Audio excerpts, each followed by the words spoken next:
All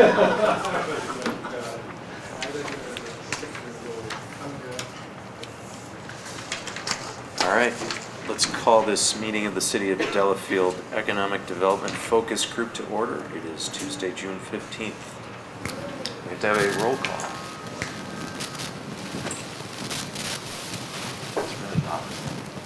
Roll call. Alderman Jackie Valdi. Here. Plan Commissioner Bob Weiler. Here. Jonathan Kemen. Here. John Seatman. Here? Jerry Holton. Here. Ken Beckman. Here. David Simon. Here. Scott Cranky. Here. Craig Reinders. Here. Excellent. Welcome back, everybody. We have no minutes to approve because they have not yet been completed, so we will defer the minute approval until the next meeting. I don't think we need a motion for that because there's nothing to take action on. Unless you think otherwise, Mayor? Do we need a motion to table those? No? Okay. All right. All right, public comments. Anybody here would like to make any public comments? Please limit them to 3 minutes, if you will, and come up to the microphone and state your name and address, please.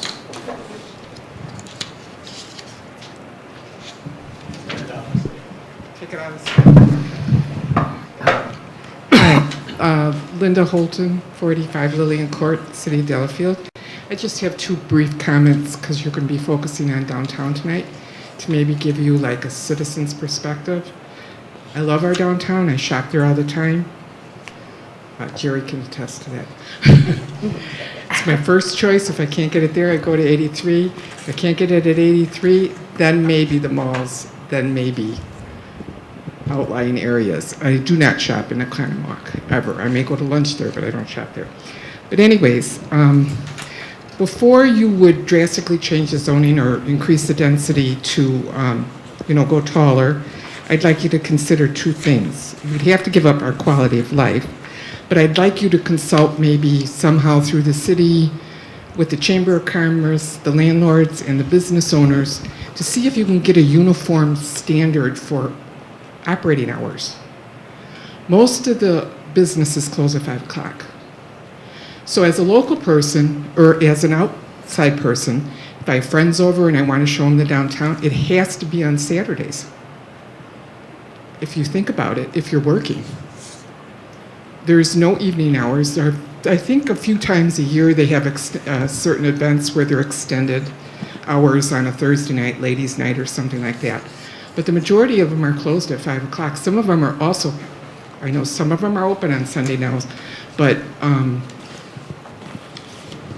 the majority of them are closed on Sundays, and some of them are closed on Mondays. And I've literally gone to doors to go there and see the sign that it's closed. So that might be something to consider as a citywide thing. If you rent in a mall or a strip mall, you have to comply with their hours of operation. And I was wondering if the City of Delafield could do something like that, because what comes first, the chicken or the egg? They request more people, more density, but there's nowhere for them to go. There's nothing for them to do. If they come and eat, the restaurants are open. If they come at night and walk back to the car, they might see a cute shop or cute item in the window. They got to come back on Saturday because they work. So that's one perspective I'd like you to, maybe Thursday, Friday, Saturday, extended hours, especially in peak season. You have an ice cream store that's only open 5 months out of the year. That's my comment from the average everyday citizen. The other comment is on infrastructure. We do not have city water to supply high density, and I would be concerned about the water, the sewer capacity, and parking. If you notice, if you're here in the evening, most people that frequent the restaurants use up the retail parking that are closed. Once you get the people and you start extending hours, you're going to need parking because they won't be able to park in those retail spaces anymore. And there's not enough on the street. So that's just information I'd like to share with you. And how much would that add to the city expense? We're trying to lower costs to the city and increase income. changing all that infrastructure would add considerable cost to the city, expense to the city. So thank you very much. Thank you. Thank you.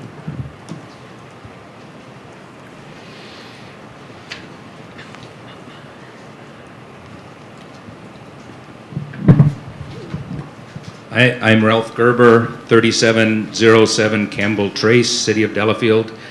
I'm here to ask you folks to re-look at the Morris and Sela properties that you talked about previously in the northeast quadrant of the city. I feel that after watching the video that you didn't really understand our neighborhood. You talked about the farm properties, you talked about the fields, but you didn't really realize that the makeup of that neighborhood of the Campbell Trace area. I'm not sure everyone even really knows where Campbell Trace really is. You talked about the private driveway that runs east and west through the cornfields and services 3 properties on the western edge of that area. The eastern side is Campbell Trace, and if you look at the thing there where the cursor is, it's about 3/4 of a mile long. The eastern part of that road is actually the village of Heartland. Between Highway 83 and Campbell Trace is Heartland. That's really non-buildable. It's steep grades and a lot of brush growing there, buckthorn and box elders mostly. But and the western side of Campbell Trace actually has 11 residential properties. There are 11 residences on the west side. So a great portion between the farm fields and Campbell Trace is residential. And you talked about putting commercial towards 83, and you talked about Highway 83, about those areas fronting Highway 83. Well, that can happen, but you're going to have to deal with the residential properties to do that. Either somebody's going to have to convert them to something else, going to have to buy them and convert them, or you're going to have some islands of residential in the middle of 2 industrial parks. I don't think that's good planning. I don't think it's good planning to put residential in the middle of industrial parks. If you look at the very southern end of Campbell Trace, there are 3 properties down there. One of them is mine. I've been there for 35 years, so I've got a pretty good understanding of the neighborhood. In 1991, I believe, there was a plan made for residential if these farm fields were converted. In the last go-around, that was reiterated. So we've always believed, the people that live there have always believed that it would be residential. I've invested a lot of money in my property, a lot of time, a lot of energy from 35 years, believing that that would be residential. I know it's where all of the properties along Campbell Trace are right now are zoned agriculture, but they're part of the plan for 2-acre residential. So you need to, what I'm asking you to do is revisit that with those properties in mind. There are 11 families that will be impacted, not to mention the 9 families on the west side of the farm fields, the 3 properties that are serviced by that driveway and 6 properties that are on I don't know what the name of that road, the little stub road that eventually is supposed to connect to Cardinal Lane. So again, I'm asking you to look at that again before you vote on it, and I hope that you will. And I understand that this is a volunteer group, and I know that that I feel guilty criticizing your work. I really do, because I appreciate the work you've done. But I want you to have a complete understanding of that area. Thank you. That's helpful. Thank you. Any other citizen comments? All right, moving on. We have the summary of the cost of community services study. Okay, so the cost of community services study, the final report is still not available. However, Dan Bowditch, who prepared the report or managed the report, is available on a Teams meeting. So I'm going to try to hook him in right now so that he can give a brief summary and you can ask him questions, okay? And then I do have some appendices that I can pull up. It's a lot of numbers, so if you're good at math, you might benefit from it. But the products are pretty much final. Tom and Dan went back and forth, and he's just preparing that final product. So let's see if we can get him on the call. And I'm Mike, I don't know, I'm muted right now. I'm afraid I'm going to get some feedback. Is that what we're going to do? No, I'm just putting him on my On your phone? on my computer. Okay. There he is, Dan. Everybody can see you, but I can't hear you.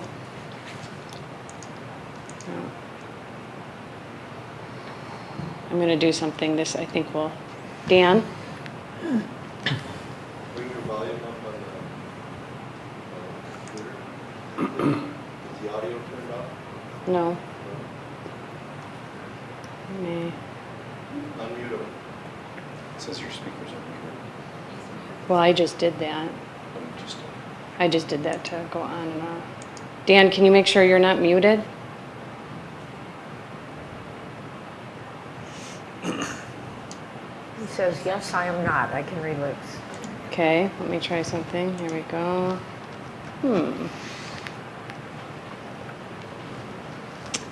It's not coming into your soundboard, is it? Through this connection? Your computer won't, unless you have an audio line. I'll get you an audio line, then I can run it through the board. Okay.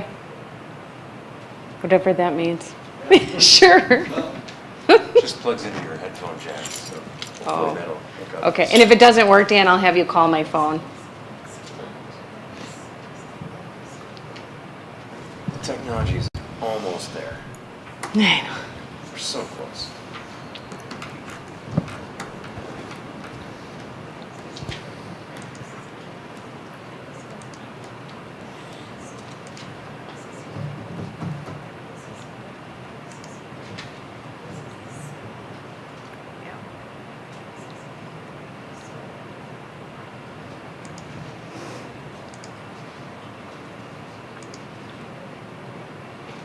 Should it be on this first one? Speakers? I don't know what that Intel display. That might be. Should I try that? Try it.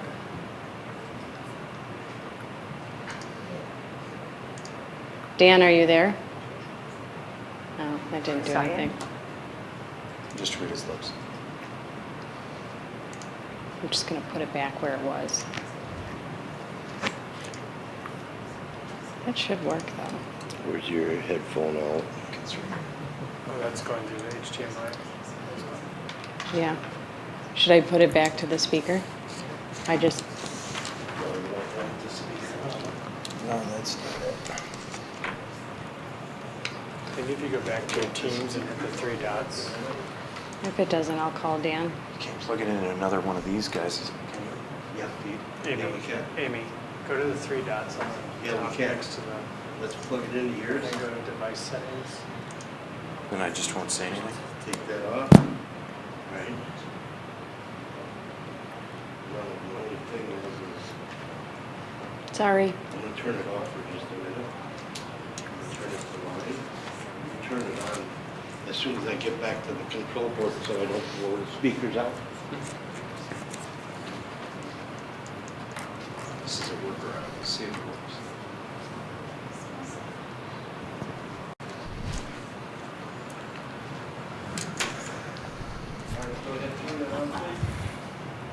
It's on. Should we be able to hear him now? Dan, you want to talk? Can you hear me now? Barely. We can hear you, but you're really quiet. But here, my volume, does my volume have anything to do with it? Yep. Okay, try again. Keep talking. Test, There we test, 1, 2, 3. Woohoo! I'm going to crank you up a little bit more. There you go. I have my video on too if you want to see me. Oh, we That's can okay. see you. You may Oh, you not can? know. All right. You may not know, Excellent. but they have a nice, really big screen. So you are like you're on a wall. You don't need my big head on your wall, believe me. It's not a good thing. Okay, so we're here to talk about the cost of community services. They're aware that the report is not yet available. But if you don't mind just giving a brief summary of your findings, and then we can open it up for questions, that would be great. Okay. I did, just so that good evening, my name is Dan Bowditch. Thank you for the opportunity. I did provide this evening to Amy, to provide to the city, to Tom Hafner, the report, which incorporated all the revisions, recommendations, and comments that Tom had made. So what I'm going to present tonight is an overview of that report, and just generally, and before I start, I usually ask how much time I have, because I could probably go on for more than an hour on this, but I'd rather be respectful of your time. How much time do I have, Amy? I would say 15 to 20 minutes, and then they're probably going to have questions for you. I will try to keep this to about 10 minutes then. That means I'll probably talk for about 15, but I'll try to keep it to 10. So in general, the city of Delafield is going through a process of short-term, medium-term, long-term planning, which is a good exercise for the community to undertake at any time. The best time to plan is today, not to plan a treat tomorrow, because we wasted the time. But with that, SEH and our group, Economic Development Finance, has found that a planning resource that is very beneficial to communities going through a land use planning exercise, strategic planning, or land use development comprehensive planning exercises, is to apply an approach that is a cost of community service study. So in general, a cost of community service study looks at your budget for a particular year, or your expenses and revenues for a period of time. For the city of Delafield, it was chosen for the 2021 budget, which isn't fully, is still in process, but how the city budgeted funds to expect revenues and to expend revenues to serve the needs of the municipality, to its constituents, to provide services within the city. So what we look at in a cost of community service study is to research and identify the assessed valuation classifications of the city. In this case, you should have, and if, just let me know, Amy, have you provided the schedules that I have provided to them, copies? I didn't provide the schedules because I didn't think they would make a whole lot of sense without. Oh, okay. So in general, what I'll do is go through and explain the schedules themselves. So what we look at is we research the information on the assessed valuation. We look at general information about the city itself to determine how assessed value land use classifications are applied to tax revenues or other user fee revenues. And in this case, so I will start with the fact that this whole approach was developed by the American Farmland Trust in the early 1990s as a means to quantify the value of agricultural property to a community as somewhat of a land use banking, and to dispel the myths of urban sprawl and urban development into rural areas. SEH, and in my work as an economic development professional for over 30 years, I've taken this AFT, American Farmland Trust approach, and developed it even further for planning and land use exercises that you're going through now.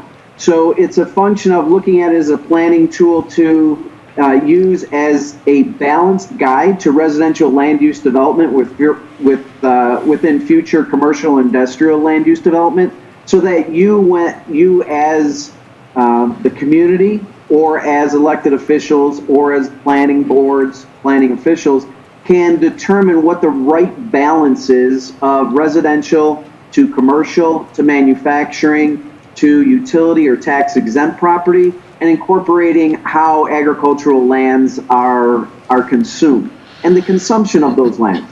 But to put it all into perspective, what are the fiscal responsibilities of each one of those land use classifications? And how do you develop policies for the purpose of understanding if you are going to grow grow residentially, how much does the assessed value need to be in order to have a parity value such that $1 of tax revenue or user fees paid will equal $1 or as close to $1 of services and expenditures to meet the needs of the residents. And so we look through all that. The COCS study itself is helpful in you in making those determinations and in your decision-making process. And it develops policies and is a resource that supplements your decision-making. It also puts all the land use classifications into perspective of what the financial costs are for residential, for commercial, manufacturing, tax exempt, as well as agricultural lands. So a little bit about what we look at as far as the information. We've looked at the assessed value information from the city assessor and from the Department of Revenue Resources to break down how the city is broken down into assessed values. Now, what we've found is that the assessed values overall, about 35.8% of your assessed value is in land. 62.6% is in improvements. That's in real property. About 1.61% is in personal property, equipment, anything of a personal property equipment nature, a tangible, movable product. Now that equals 100% of your assessed value. Now if we just look at residential class 1 assessments, the city itself, 72% of the city's assessed value is related directly to residential development. 26.6% is related to commercial development. About 0.84% is in manufacturing. And once we get down to agricultural class 5M, forest lands, it comes out to be about 0.9%. It's less than 1%.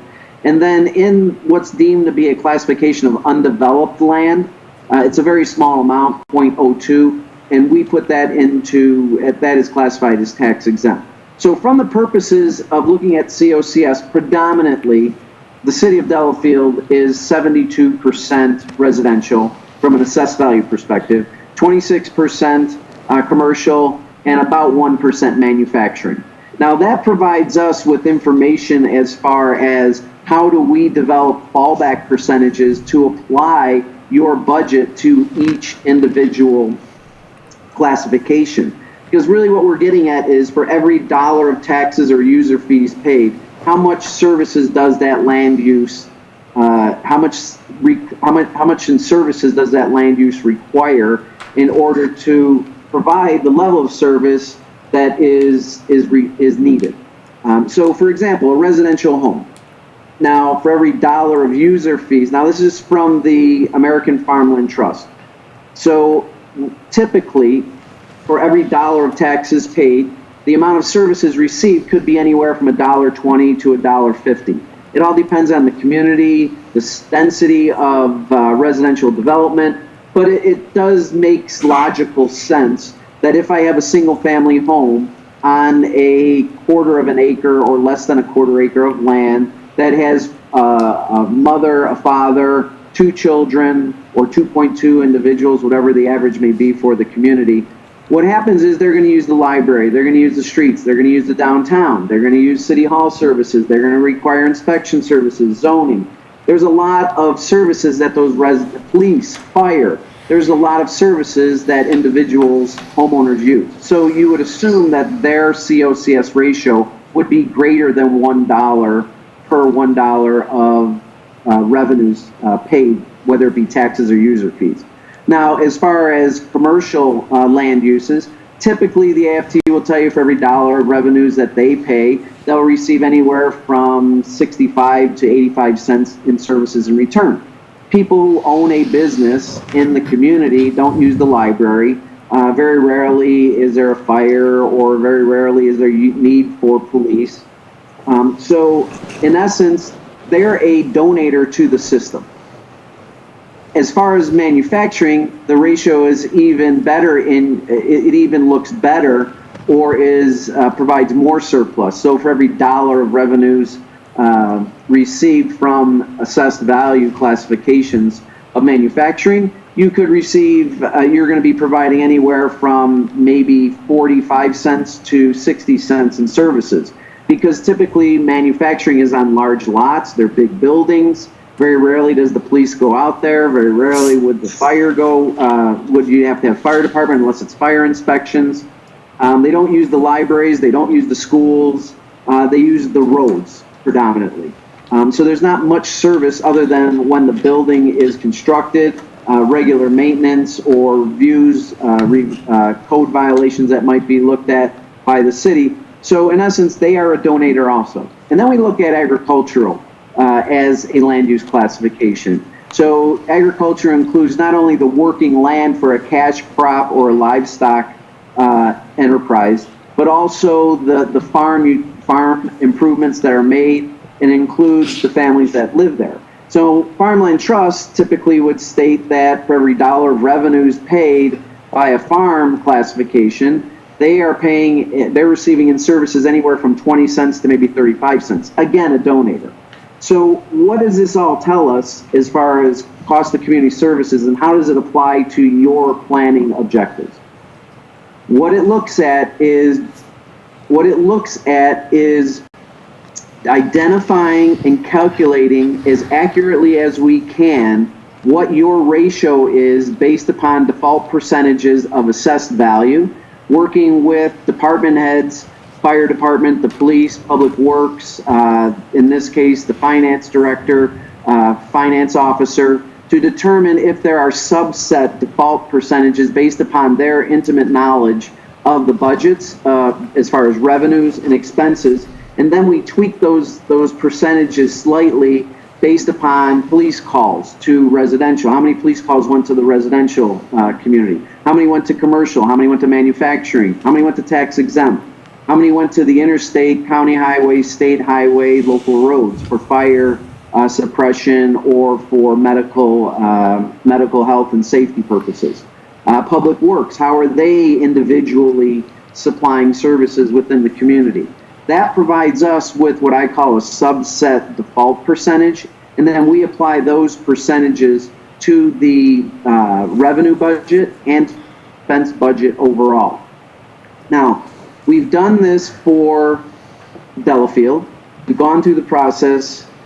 We provided a breakdown in our schedules, specifically under Appendix B, that goes through and identifies how each default percentage was applied to property tax revenues, to other revenue sources of the city, as well as how those default percentages were applied to the expenditures, including everything from administrative, utilities, cable TV, parks and recreation, following your budget as it was approved. So when we're looking at the budget itself, your actual revenues budgeted were $12,984,000. Now, when we look at the expenses, it was budgeted at $12,805,000. So there is, now I'm using round numbers, you're looking at a surplus, which is unusual, of about $179,000. In many cases, it should be a 0-0 sum game, so that the expenses equal the revenues. And then we take each individual line item and the default percentage are applied to the individual line item. So in the case of the general fund, because property tax revenues, general fund, because 78% or 73%, 74% of the land uses are coded and classified as residential, we look at 72 to 73%. We apply that default percentage of 72.33 to the general fund tax revenues. And that would equate to about $3.085 million. And we do that for every line item. And what it ends up telling us at the end is it gives us a ratio of, is the agricultural, manufacturing, commercial, residential, or undeveloped exempt utility land uses, are they at a surplus or are they at a deficit? In the case of Delafield, we're looking at your residential uses, land use classification, ironically has a surplus of about $189,000. Your commercial has a surplus of about $290,000. Your manufacturing provides a surplus of as far as budgeting of $25,000. Now agricultural provides a surplus of about $2,000. It's minimal because of the fact of you're not providing, there's not much, but it's a small percentage of the city overall. And in general, it's about 0.15%, but there are other subset ratios that are provided. Now, the real issue comes under undeveloped, exempt, and what I call /utility classification. Those are the land uses like a church, a YMCA, any land use that is a tax exempt. They do not pay taxes. So and in some instances they do. So in some instances, if there is a church and there is a parsonage next to the church, there may be an instance where they pay taxes. Or there may be instances, and it's very minimal. But from other revenue sources, the city itself receives about $1.47 million of other revenues, which include special assessment revenues, other taxes, intergovernmental transfers that may occur, interest income, but the biggest one is under utilities, the utilities per se, whether that be in Delafield, whether that's water, sanitary, sewer, or any other utility that is coded for your revenue services. Now, your biggest revenue source comes under utilities, charges for services. The next largest one would be capital contributions, for a total of about $1.5 million. Now, the expenses that are going out from the city to serve those tax-exempt, undeveloped lands or utilities is about $1.8 million. You are at a deficit of about $327,000. So what's happening is unusual and ironic, is that Delafield is not in a position where your COCS ratio is, for residential, is greater than $1 of services for every dollar of revenue received. And when we calculated these ratios, I wanted to take more time to look through and identify why is exactly that happening. And what I determined is, and these are observations that are in the report, and what we've come up with is develop the final ratios based upon that allocation of default percentages and the subset default percentages. And what we've found is that for agricultural, for every dollar of revenue generated by agricultural, they are receiving about 84 cents back in services. Now, that's a good thing. It's at a surplus. Manufacturing is for every dollar of revenues. Now that, again, revenues being taxes paid and user fees paid, they're receiving about 67 cents in services received. As far as commercial, for every dollar of revenues, they're receiving about 93 cents in services received. In residential, for every dollar of taxes paid, they're receiving 97 cents in services back. And then getting into undeveloped exempt utilities, which includes right-of-ways, again, we have to take into account how many times police or the fire department through the Lake Country Rescue Service goes out and services the interstate, county highways, state highways, or the road system for accidents or whatever may have happened. For every dollar received by the utility or tax exempt, they're receiving about $1.22 in services. Again, that's where your deficit is coming in, which translates back to my previous comment of being at a deficit of about $327,000. Of the $1.22, just looking at utility right-of-way and miscellaneous services for tax exempt, it comes out to be about $1. So somewhere in the underdeveloped exempt utility is the fact that there is a deficit of $327,000. Now that's all general fund revenues, special revenues, enterprise funds to the expenditures of the city. Now, typically that's not what the American Farmland Trust does. The American Farmland Trust just looks at taxes, only taxes. And that's why ours is a little bit different, and we've taken it a step further. And when we look at just the taxes, agricultural is at 94 cents of services for every dollar. It's about 10 cents more in your ratio. When we look at manufacturing, instead of being 67 cents per dollar under all the revenues, it's now 92 cents. And when we factor in just the tax revenues only from taxes paid, commercial jumps from 93 cents to dollar of revenue to $2.31, which means that commercial commercial services, due to user fees, are covering a lot of the COCS financial burden under the user's fee, not the taxes. And similarly with residential, taxes only, for every dollar of taxes paid, residents are receiving about $1.43 in services. But when you factor in all the user's fees that are applied to it, whether it's a building permit, whether it's a fee at the community center, whether it's a charge for paper, for a police report, whatever it may be, it goes from $1.43 taxes only to 97 cents.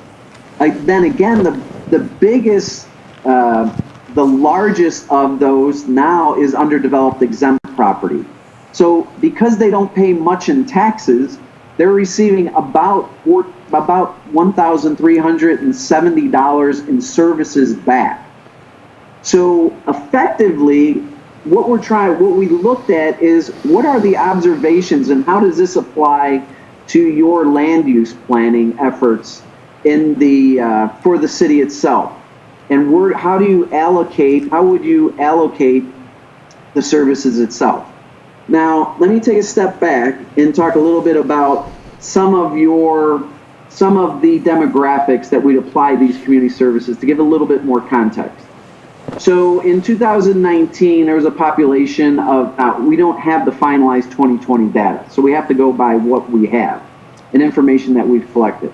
How many, what's the population? It was about 7,536 people. The median age was about 48.7, or that's about 1.3 times the median age for the Milwaukee, Waukesha metropolitan area. So you have an older population, and 25% greater than the state, which is 39.5. The population density of the city is 801 persons per square mile. There are 3,431 households. Now that includes single family and any household unit, according to the census. The average size of those household units was 2.2 persons. There are 65.9% of the housing units were owner occupied, according to the census. The median assessed value of homes in the city was $387,200, with approximately 37% of those houses having a value in excess of $500,000. That is unusually high for communities that I've done work with. The median gross rent for a house is $1,237, and the overall vacancy rate for housing units was about 3%. That's relatively low. Now, when I look at some other information from a search engine, Neighborhood Scout, and we presented this in a report, almost 79% of your residential housing units are single family. So the city itself is predominantly a single family community. 6% are townhomes, 5% small apartments, and about 10% are apartment complexes. Now you have a very small 0.4% are mobile units. It's somewhat immaterial. When we look at the age of housing units, again, another strata of the residential housing units and the information collected as demographics, we look at it and 9.5% of the units were constructed prior to 1940. 19.2% were constructed between 1940 and 1969, and 50% were constructed between 1970 and 2000.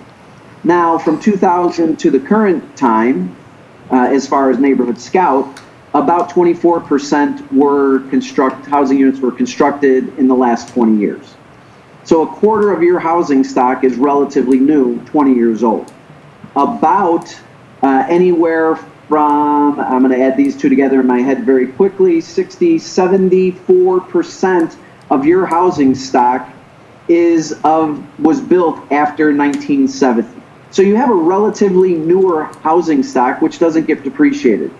Your home ownership or your values of your homes, and now this is average market value, not assessed value. So there is a little bit of discrepancy between the two, because assessing is one type of quantification for taxation. Market value is what would be on the market for a sale of a home. So we're looking at about 2.1% is valued from $0 to $116,000. You don't have very much of your housing stock that is of a low value. Now, 29.4% is valued from $116,000 to $349,000 or $350,000. From $350,000 to $582,000 is 37.7%, and about 21% of your housing stock has a value greater than $582,000. There is a high value for a community. The median home value is about $420,000, and your average market rent is about $1,600. Now, how does that apply into going back and looking at why are your ratios almost 1-to-1 for your single families or your residential? Why is the cost of community service ratio 1-to-1? And why is commercial? Well, I made a number of observations that I've included in the report. And of those observations, number one, the city's approach to budgeting for taxes and user fees, more importantly, user fee directed at the specific land uses, when taking into consideration all the expenses, is to be commended. I really have to commend your city administration, which suggests that the city administration itself, from the city leadership to the city administrator to the department heads, are fiscally responsible as far as how they are allocating expenses to land uses based upon the revenues. Meaning unusual for a residential COCS to be 1-to-1 when you include all the revenue sources. So kudos to your financial responsibility and your fiscal responsibility within the city. And I believe that is why, and that's my observation, is why your ratio, when you include all the revenues, meaning taxes and user fee revenues for residential, is basically 1-to-1. It's about as close as you're going to be, 97 cents to $1. But if we take out the user's fee, it's about $1 to $1.48, which makes sense according to the AFT. It applies a logical context. Now, due to the high level of residential assessment for predominantly single-family homes in excess of $500,000, homes are valued at an assessment above a parity level. Parity level is if it were to be $1 of taxes for $1 of services provided, what would the value of the home be? Well, the value of the home is going to be less because you're actually lower than that value. Your home values on average are higher than that parity value. So you are, as a community, allowing for, or the market is providing you as a city with assessed value of homes or a market value of homes that are greater than the 1-to-1 value of a COCS in your community, which is a good thing. I've never seen this before, but to be commended. In addition, because the average lot size is more than a half an acre, the residential uses pay their fair share. Coupled with high assessed value of homes, the COCS study ratio is close to 1-to-1. It's actually 0.97.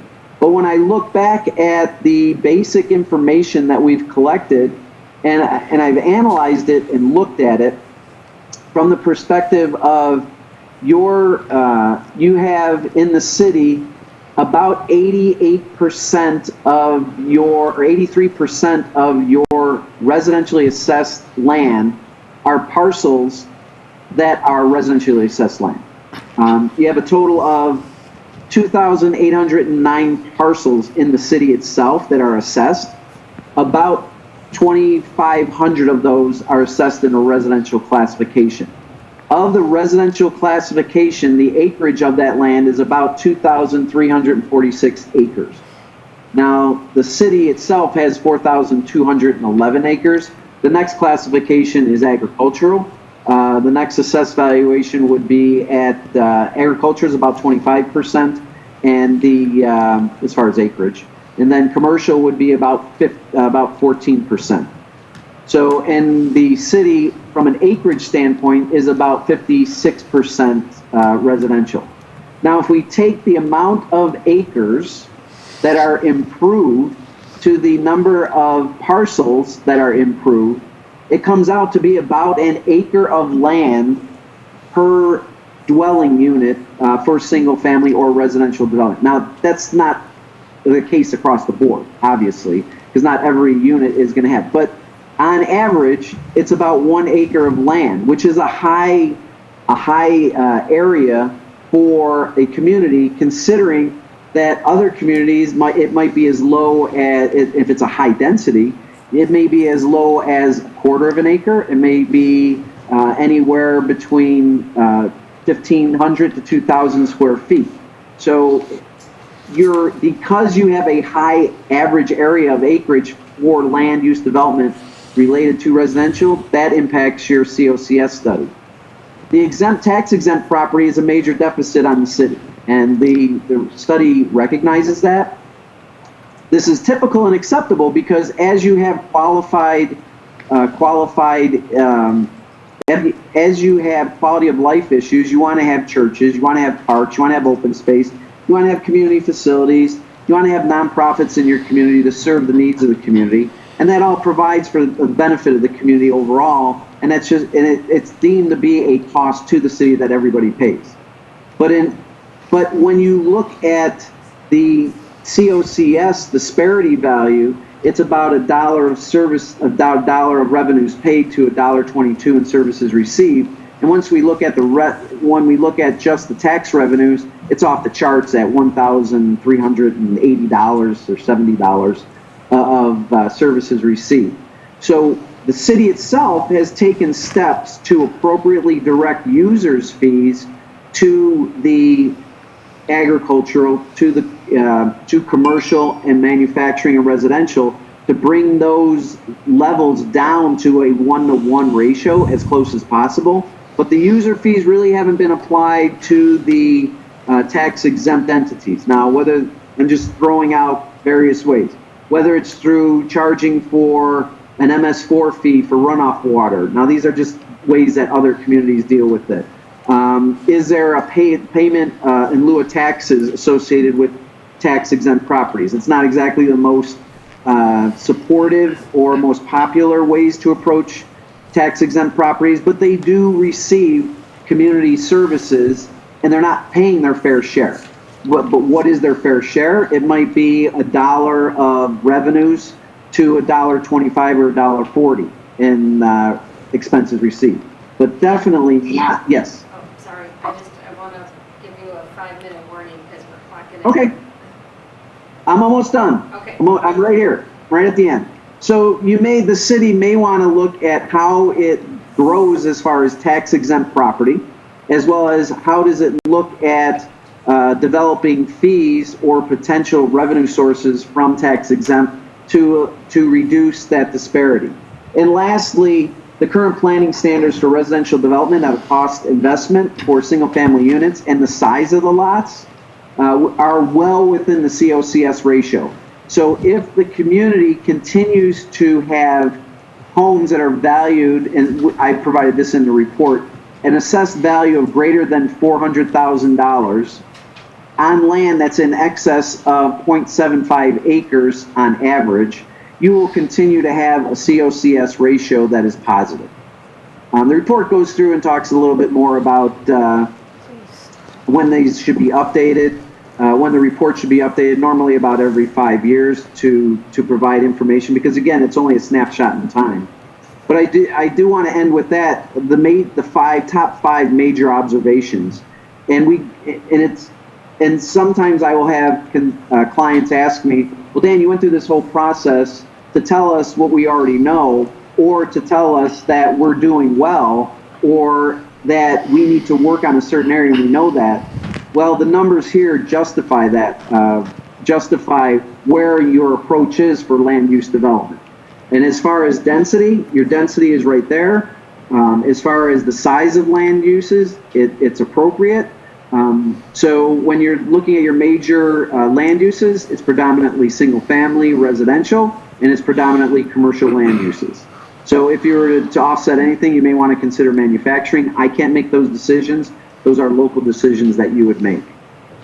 With that, I'll take any questions. There are detailed exhibits in the appendices and schedules that show the information that was provided or made available to us in order to make the necessary calculations.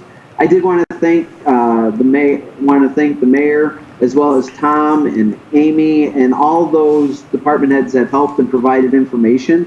It's usually an exercise that is sometimes difficult because you have to go back and look at budgets and look at service calls, but it was very helpful to us to provide a more accurate picture of what those COCS ratios are for the city of Delafield. So with that, I'll take any questions that you may have. Do my best to answer them. I will say I sometimes don't have all the answers, but I will get back to if there is something I cannot answer. Okay, David Simon. Okay, so Yes. I don't know if you can hear me, Dan. Can you? Dan, can you hear David? Yes, I can. Okay, good. Really interesting stuff, Dan. Thanks. I had two questions. One kind of just clarifying, and one more substantive. So the expenditure line on this is not based on assumptions in your model. It's based on an attempt to actually reconstruct the data in terms of what the cost of the services associated with the different types of use are, right? Yes. And yes. Can I just ask, like, in terms of those ratios, are they pretty consistent with what you normally see? I mean, is there sort of a range in the model of most communities, attribute this percentage to this? And that's a good question, David, which is why I wanted to make sure I looked through this with a fine-tooth comb, and I went through it to make sure. When I saw these ratios, I was surprised that they were not consistent with the American Farmland Trust ratios or ratios that I've done in the past. So typically, American Farmland Trust would say for every, and this is based on their historical information, which is included in the report. For every dollar of services, for every dollar of revenues paid, American Farmland Trust has found that it's $1.15 in services for residential. Why? And what I've found is it's usually between $1.25 to $1.45. In some cases, $1.48, depending on the community. Why was Delafield at 0.97? It was actually below. And my first thought, my first flag is we have a bad calculation. There's a bad cell connection. It's not calculating right. We put the wrong default percentage on the wrong line.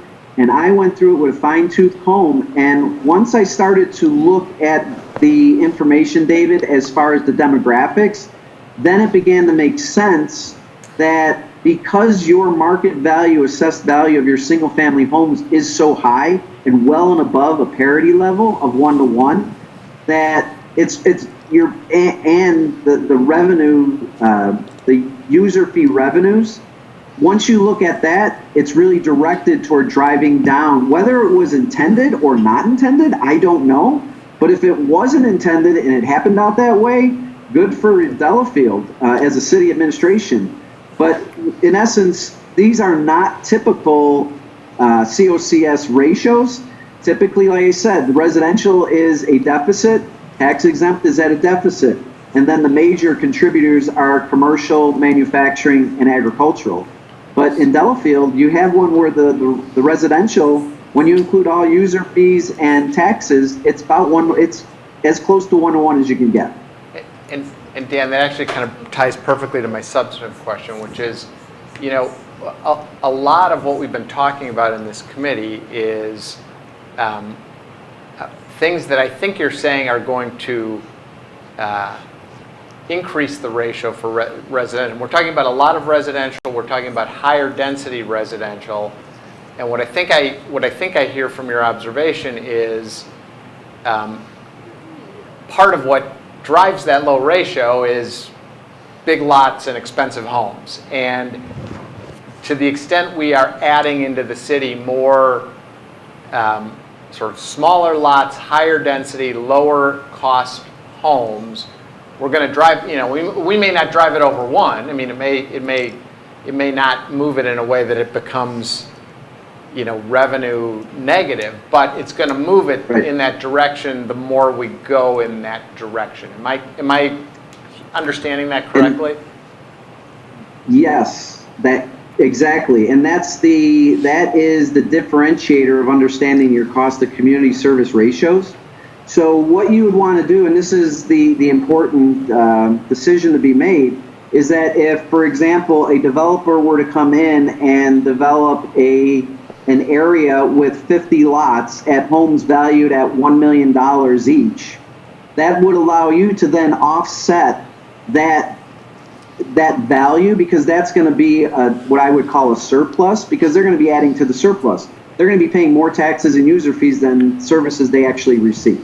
That's known, which means you can then offset that by saying we can increase our townhome development, or increase, and a developer comes in and says, I'm looking at an apartment complex or a condominium development that's going to be 30 lots with a density that is much higher, and basically one development offsets the other. And that's the point of understanding the cost of community service study, is not looking at just, you know, single family development apartment complexes or lower level investments.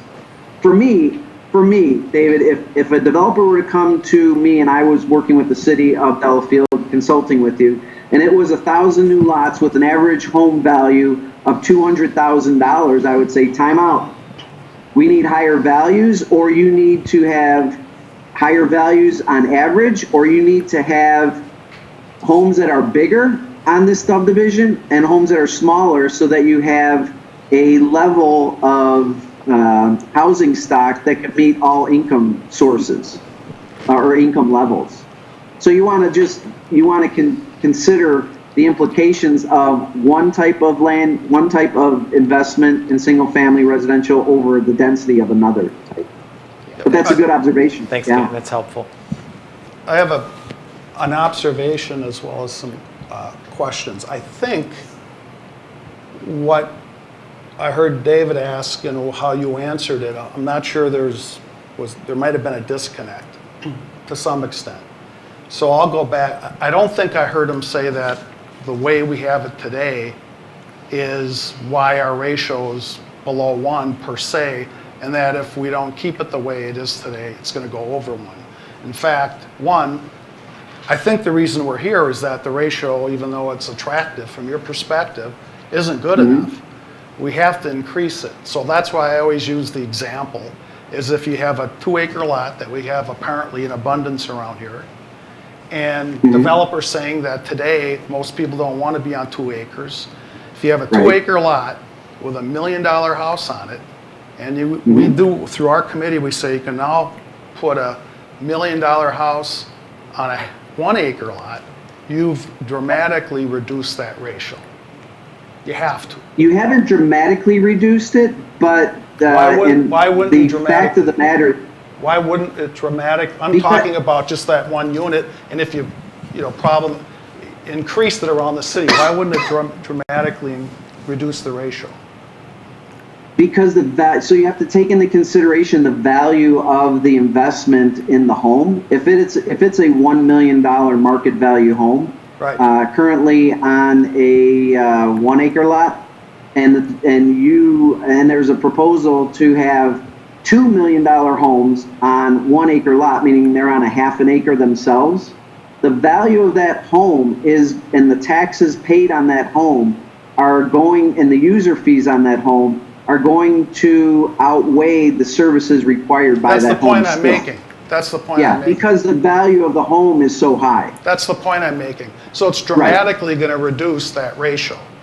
Yes. Okay, I just I don't want to say dramatic, but it will have an impact to lower the ratio from 97. It might go to 96.5. It might go to 96. That's a math exercise depending upon how Right. much we do Yes. of it. So that was, I just wanted to clarify that. And what happens, and then what happens from that perspective also is that the city may not have to have as high a tax rate in order to meet the obligations of the expenses.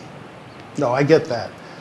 Right. The other observation I have is how can the city use this methodology, because they're going to share it with the community. They're doing it right now in a more user-friendly way. And I think the best way I can think of is to do some of this scenario. You have a model, and you could use as an example what we were just talking about. That, and I'm making this up. People would have to think about it to make it clearer. But rather than just talking about a ratio of 1 and whether that's good or bad, I think the initiative and the concern of the city is that we have to improve something to be able to enhance the revenue and expense of the city. So for example, if you said, for instance, doesn't mean we're going to do this, but if you had an example where you'd say with the city, the way we are right now, we're at a 197, and that's pretty good.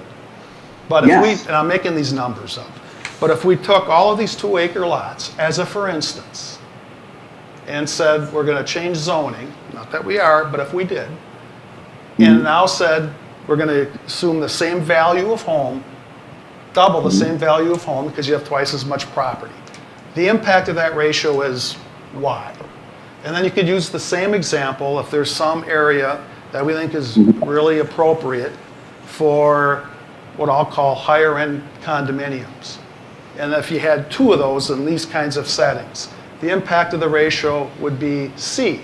I think people can relate to that versus getting into the weeds of some of this. So that's an observation. And then the only other thing, at some point, I'd be interested in this. We don't have to take time here, but I'd be interested in the fixed cost contribution assumption you have in your model. Because you use the library or police officers, and we all realize that, I think we have 3 now, but the more people who are living here and paying taxes, you have to get to some significant number before you add the 4th. And as for the library, just again, as an example, I'm making up the numbers, but I'm going to guess that the facility of the library is probably 80% of the cost, and the people who work there are 20. Let's just say that's right. Well, the people are variable depending upon how many people go to the library, but the facility's fixed. So that when you're starting to look at how you allocate those expenses to homes and then look at demographics, I mean, I think that would, you don't have to talk about it now, but I think that would be useful for, again, for the citizenry to understand it. You know, more at that level versus getting into some of the weeds of these numbers. Right. And that's really the beauty or the benefit of understanding your COCS ratios. And I've always explained this, that whenever in economic development finance or economic development we answer a question, I always get 3 questions on average back. Now tonight I've only got 2, but if you were to look at it, you know, it's now leading to other scenarios that says, well, if we consider this option as far as lowering the density or increasing the density based on land consumption to $2 million homes on 1 acre instead of 1, how does that impact our COCS ratio? Or can we offset a development that might be a very high density ratio on 2 acres, and how much would we have to, in value of homes, what would it cost, what would be the investment to offset that? And that's a good scenario exercise to do, and that's the beauty, the benefit of the COCS ratio and understanding it.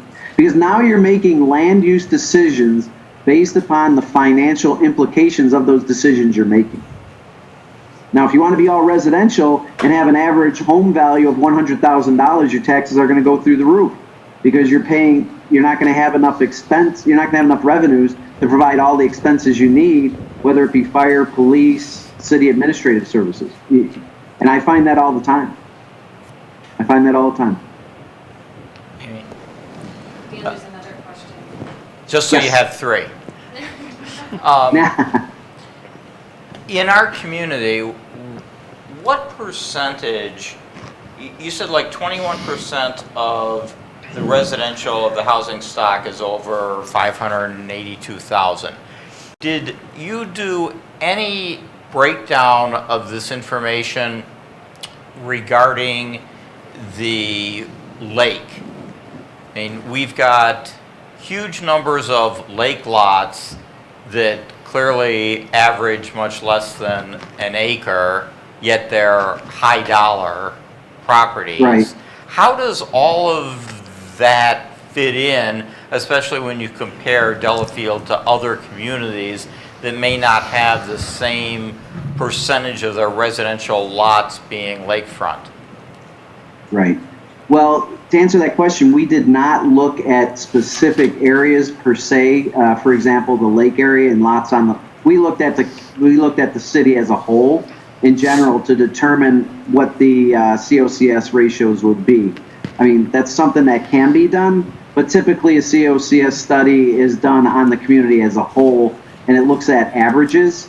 Once we start to get too focused on one area, the information may be skewed a little bit based upon which area we pick.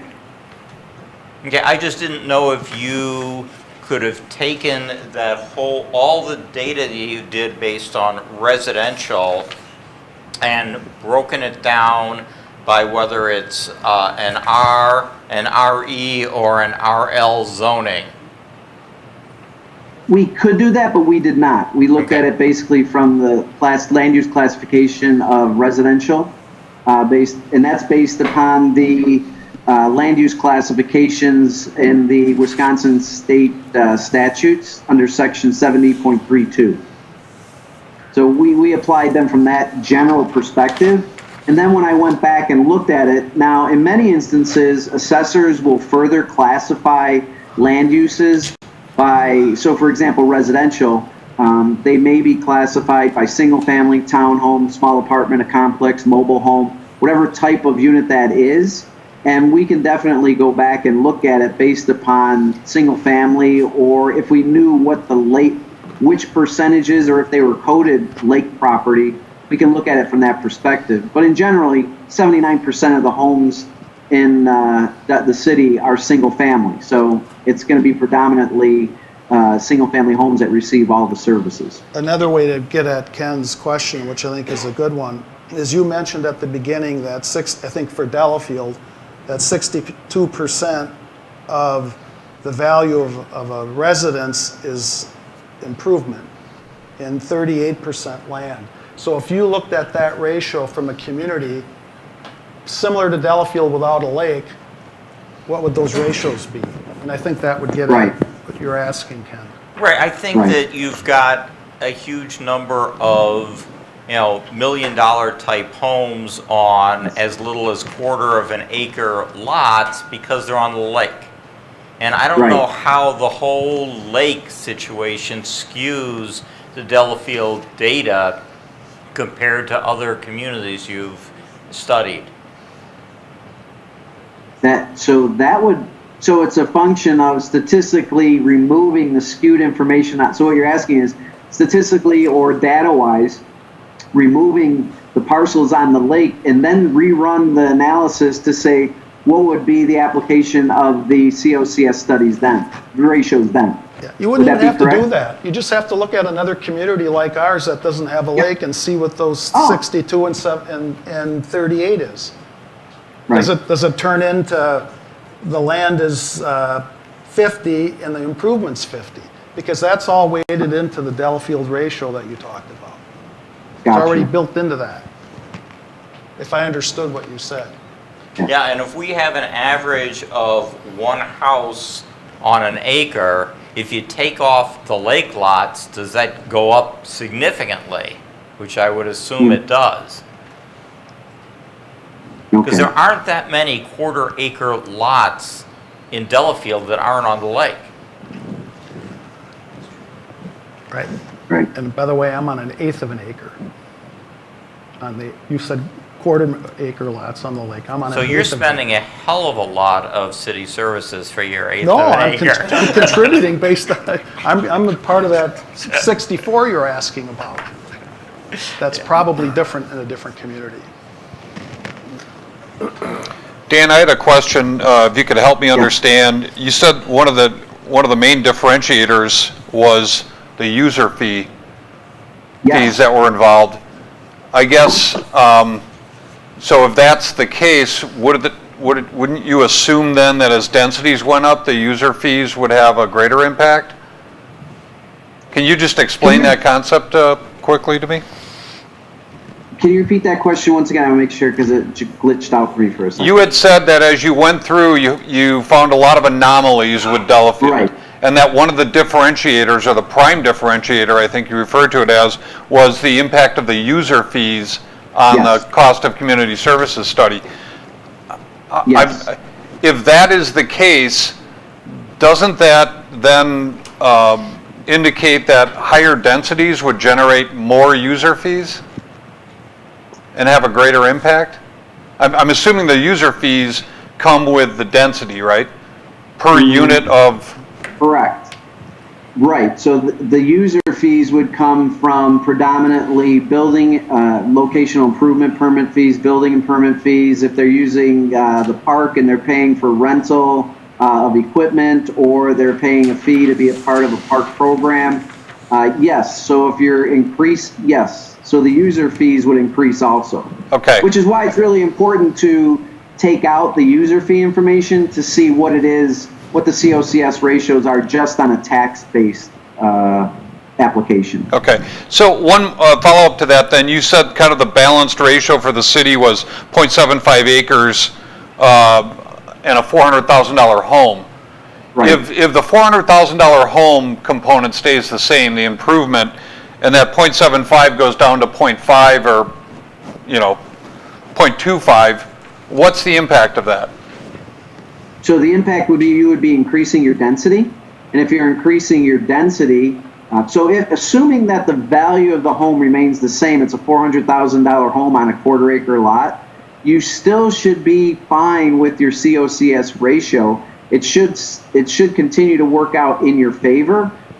What happens is once that value of the single-family or residential unit investment is below that $400,000, and I would say if it gets below $200,000, and that $200,000 is on an eighth of a lot, or 10,000 square feet, or 15,000 square feet, you're going to start getting to a point where you're providing more services. The density is going to increase, so it's density driven at that point. Okay, and that I guess that's what I'm driving at. Right. I think we can all assume that it's almost impossible to get a house value below $400,000, whether it's on 0.13 acres or on 2 acres.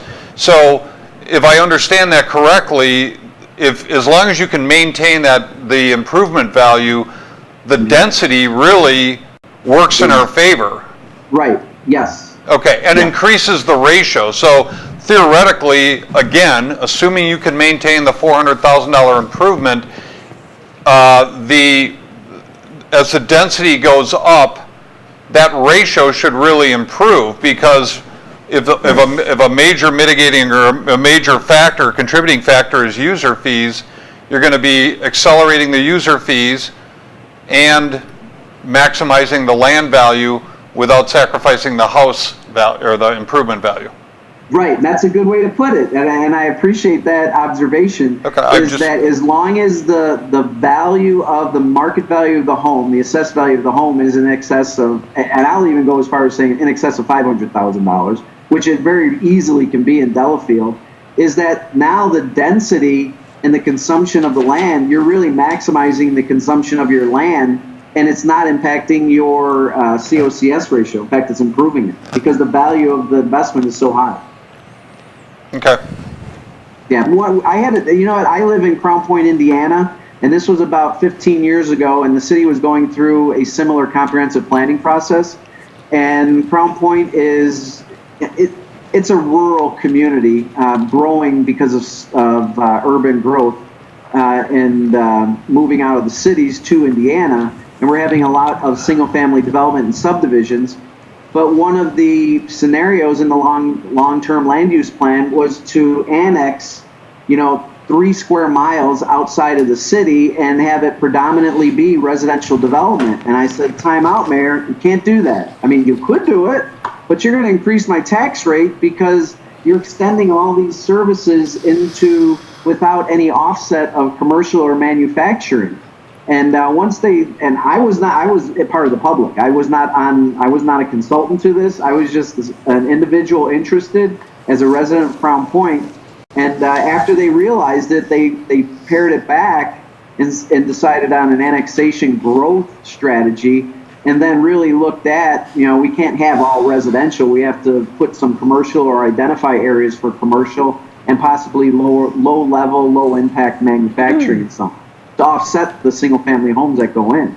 Because it was all going to be a low density, a medium to high density development of property. So, it applies. It has an application to what you're doing today. And these are all very good questions, good observations. Good observations. Any other questions? Anyone? Well, thank you, Dan. That was extremely helpful. Well, you are welcome. And I look forward to an opportunity, and I was hoping to speak to Amy about this in the near future.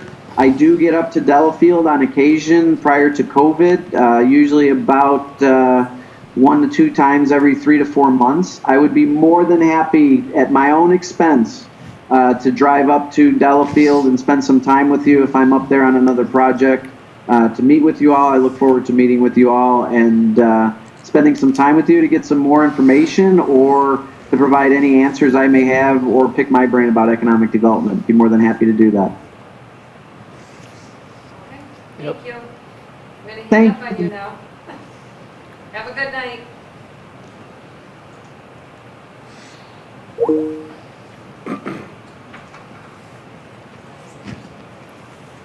Mike, are you okay with That me was helpful. adding this? No. You can unplug it? I unplugged it, I turned it off. Put your mic in.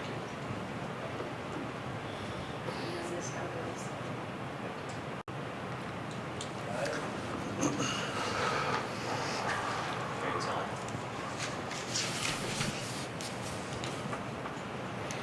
You copy, Mike? Good?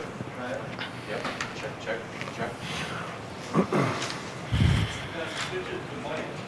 On the top, take off the line and switch it to mic. Check. Now you got it. Thank you for helping with the solution, Mike, and John, and everyone else, to get his voice. We got it. Because I think that does help with decisions. Okay. Yes. All right, do you want to take a quick 5-minute recess right now? I'm going to recommend, if you guys can hold off, for me to just give a 5-minute overview of the downtown plan. I don't know if Mary Daniels, she's not here tonight. Last time she recommended we go through that, so I just wanted to quick do that because then we can come back and focus on the maps if you don't mind. Perfect. So I read through it, through the plan.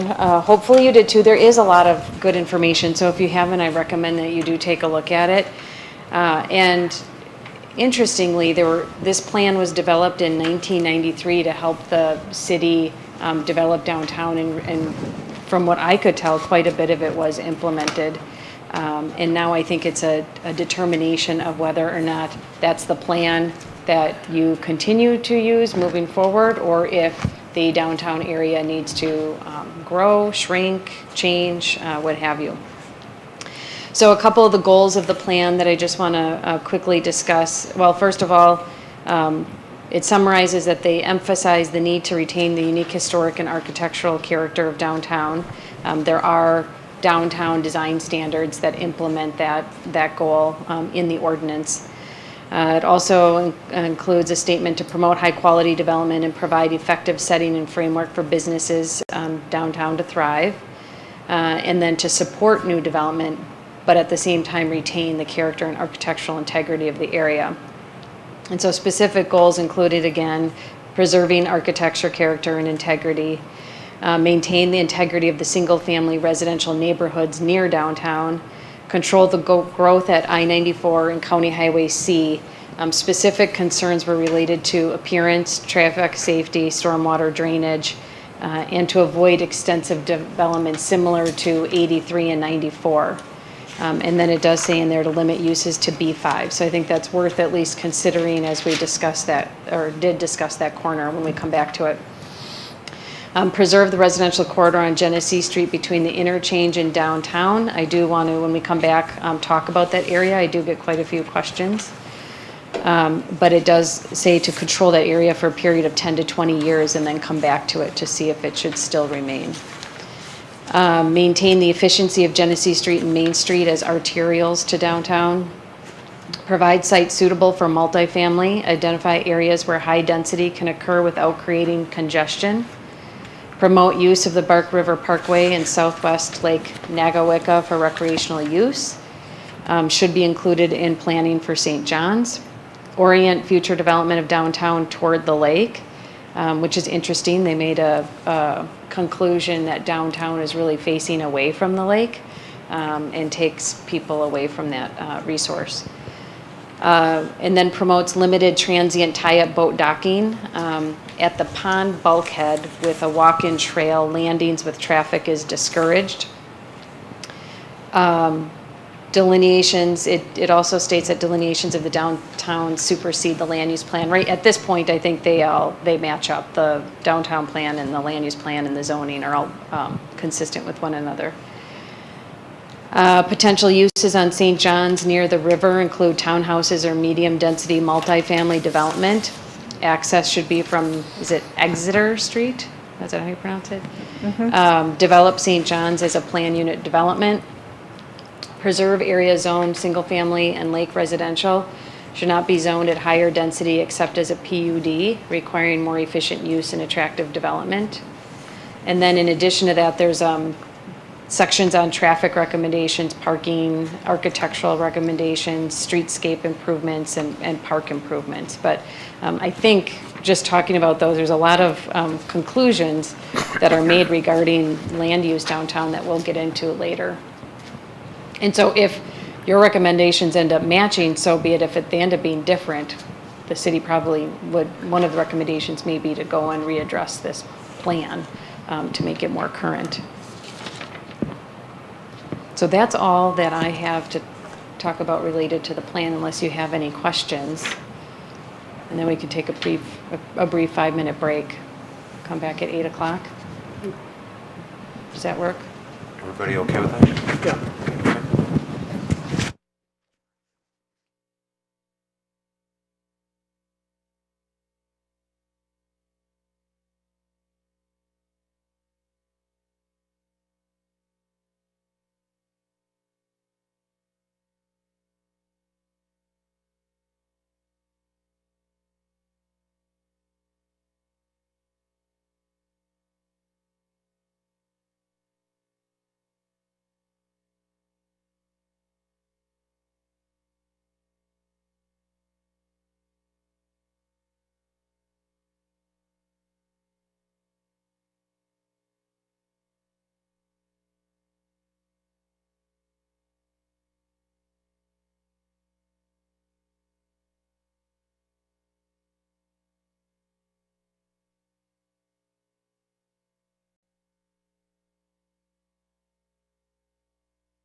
let's see. Yeah, it's not in there yet. That height's not in there. Good? All right. Oh, just in time for Tom. Okay, so Amy's going to go through the zoning categories on your handout. There's a 2-page handout here.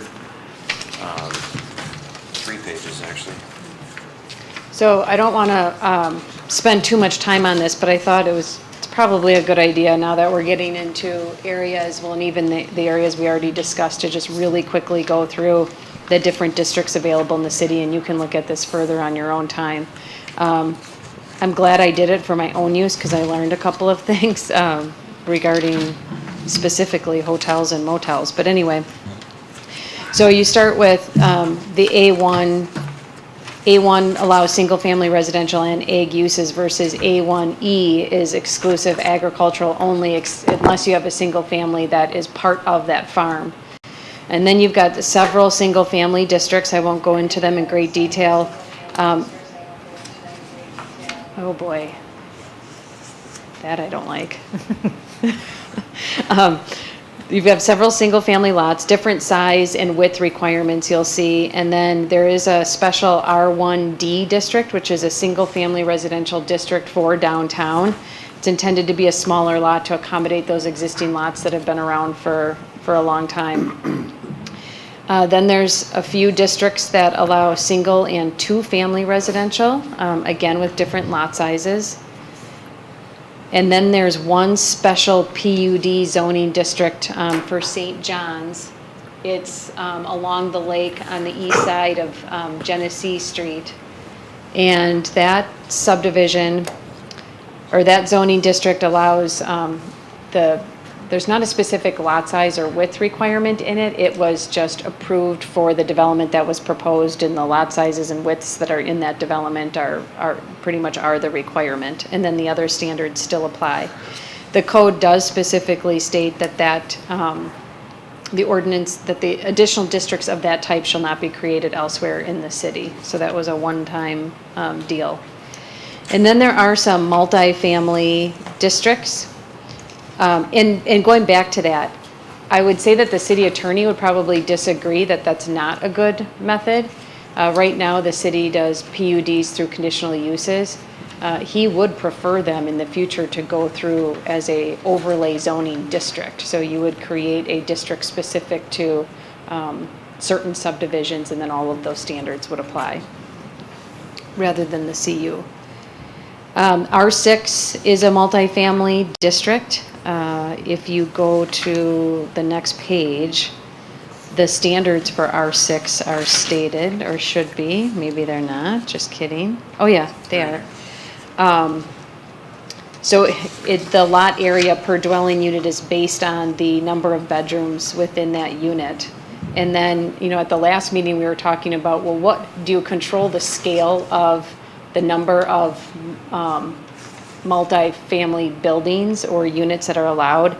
And here in R6 right now, there's a maximum number of units per building. The maximum number of units is 36, of which not more than 1 in 3 may be efficiency units. So they're trying to control the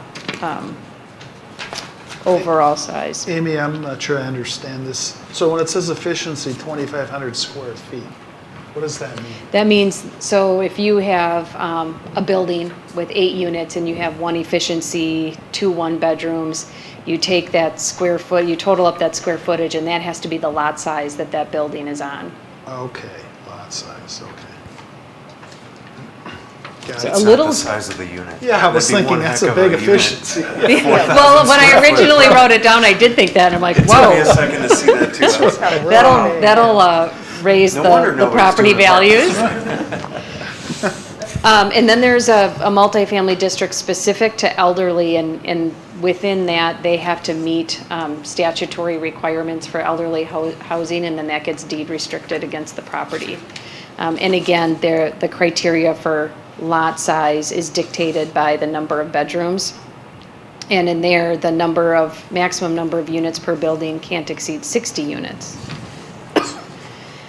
Where do these numbers come, these calculations as guidelines come from? Yeah, Well, I mean, they were decided by the city. I don't know when, because I'm a planner new since the last year, but the city planner, along with the appointed and elected officials, would have made those decisions based on what they felt was appropriate for the But would community. these be typical standards in other communities? Or not? It's variable.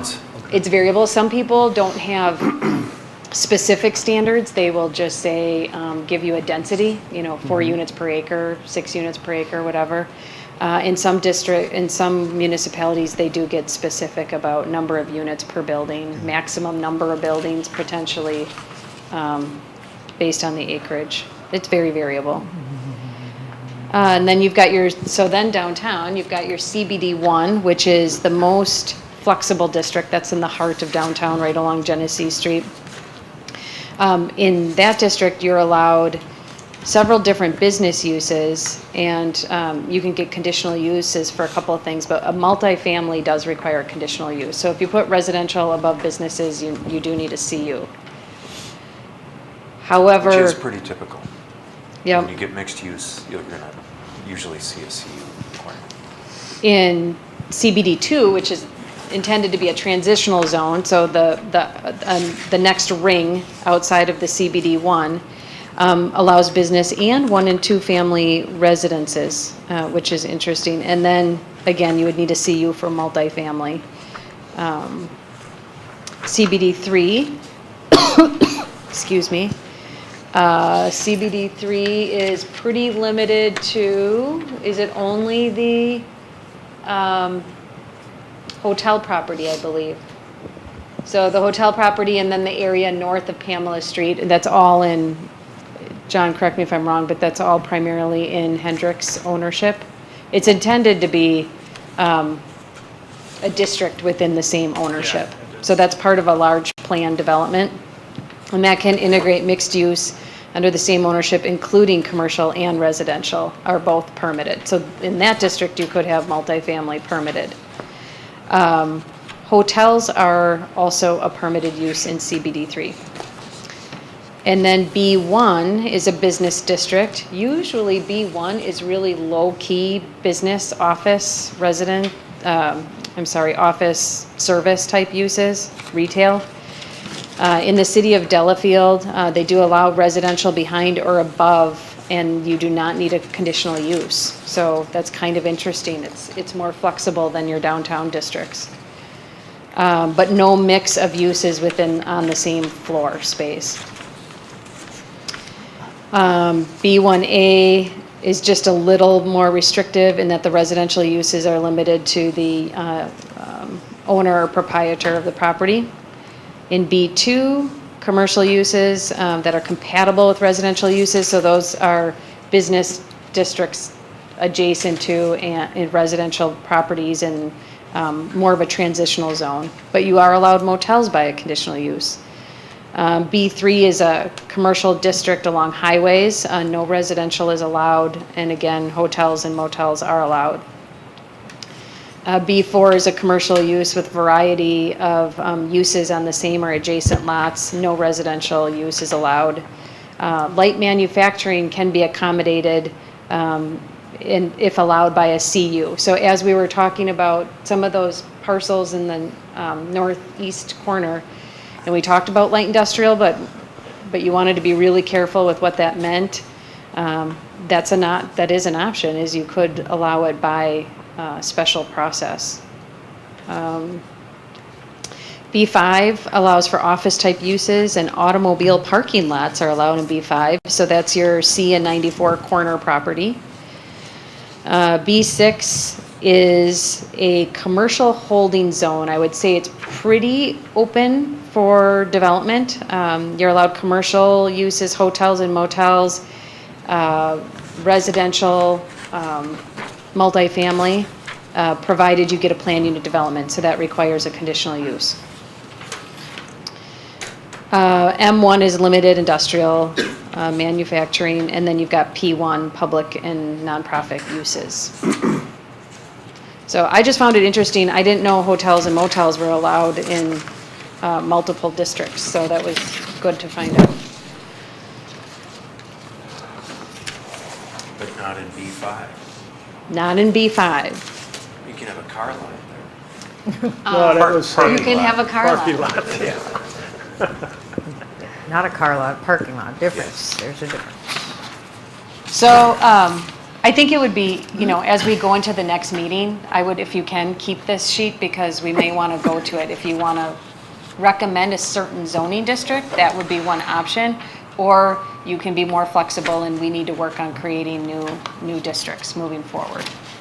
And I will also help prepare that information for the next meeting. Try to identify what existing districts might be most fitting for what you discussed. All right, moving on to talk about downtown. So last time, all the stickers, I don't know if you still have your handy maps.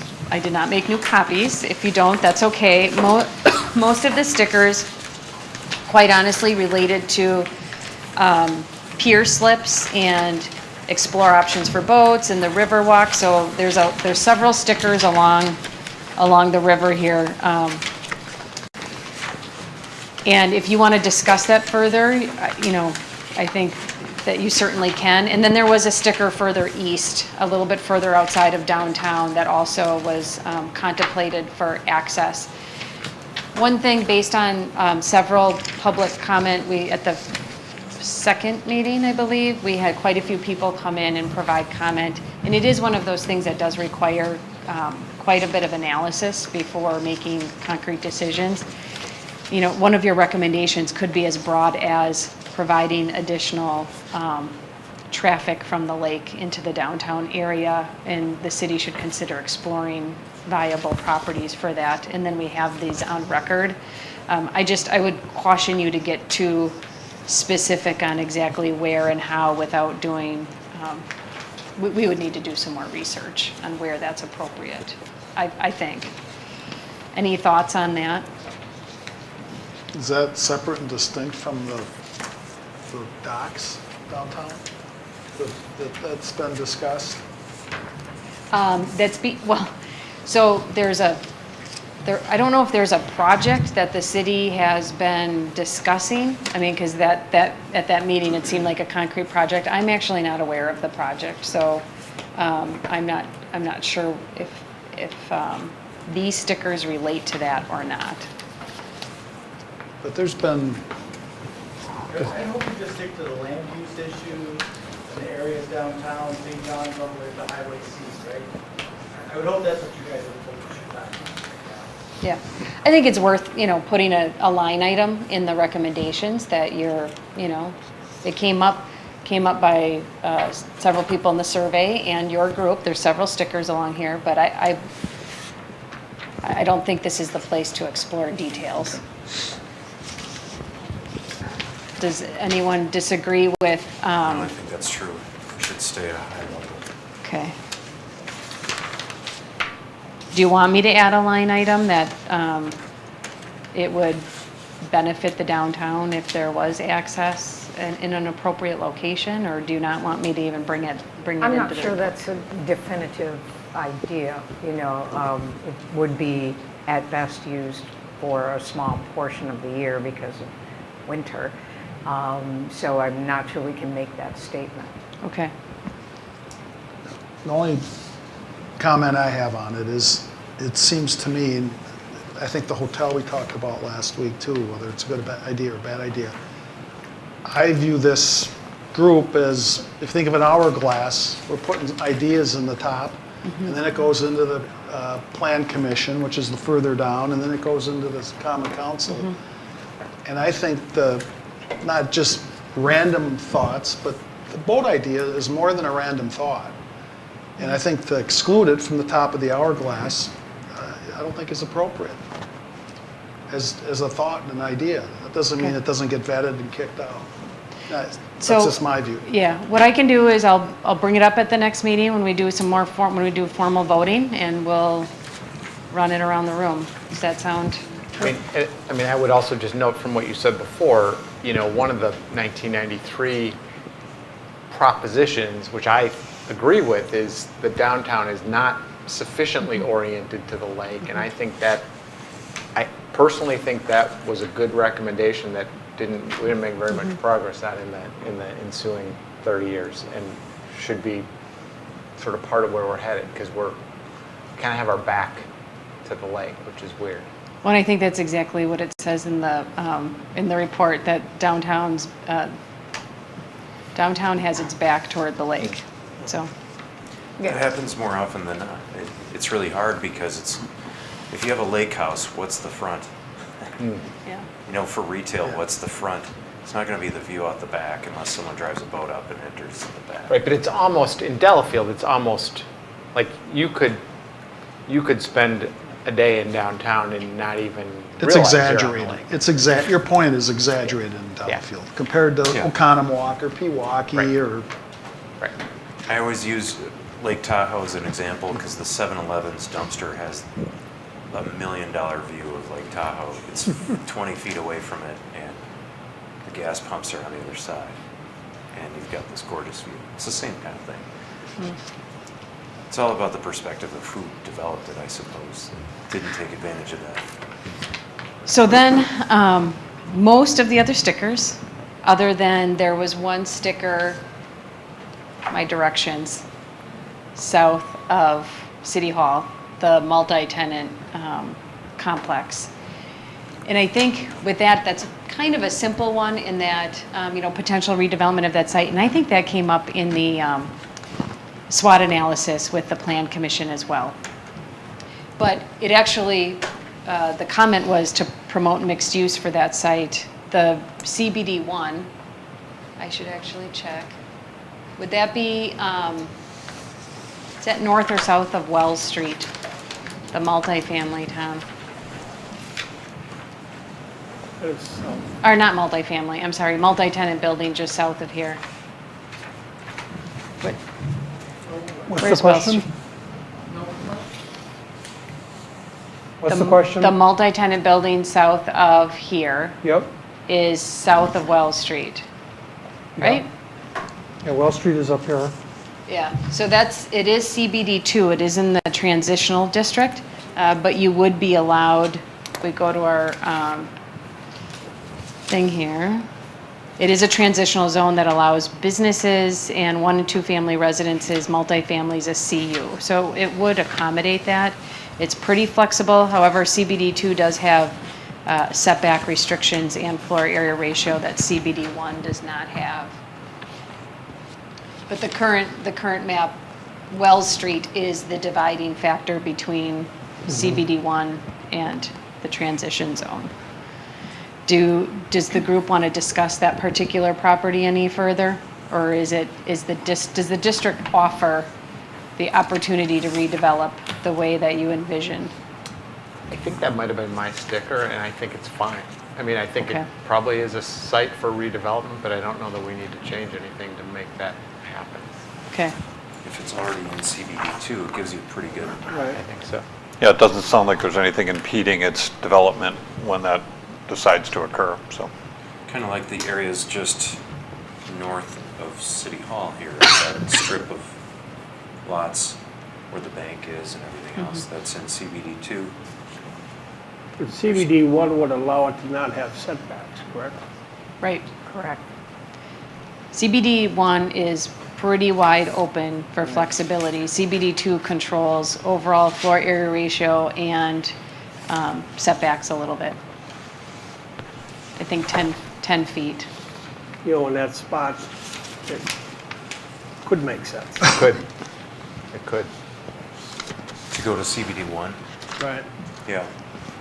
And maybe even a little bit east of that, filling out that whole block. Correct. Next to Lumber Inn. It's almost already there, Yeah. going east. Yeah, so right now that is split, that block is split in half. So I can make that as a note, consider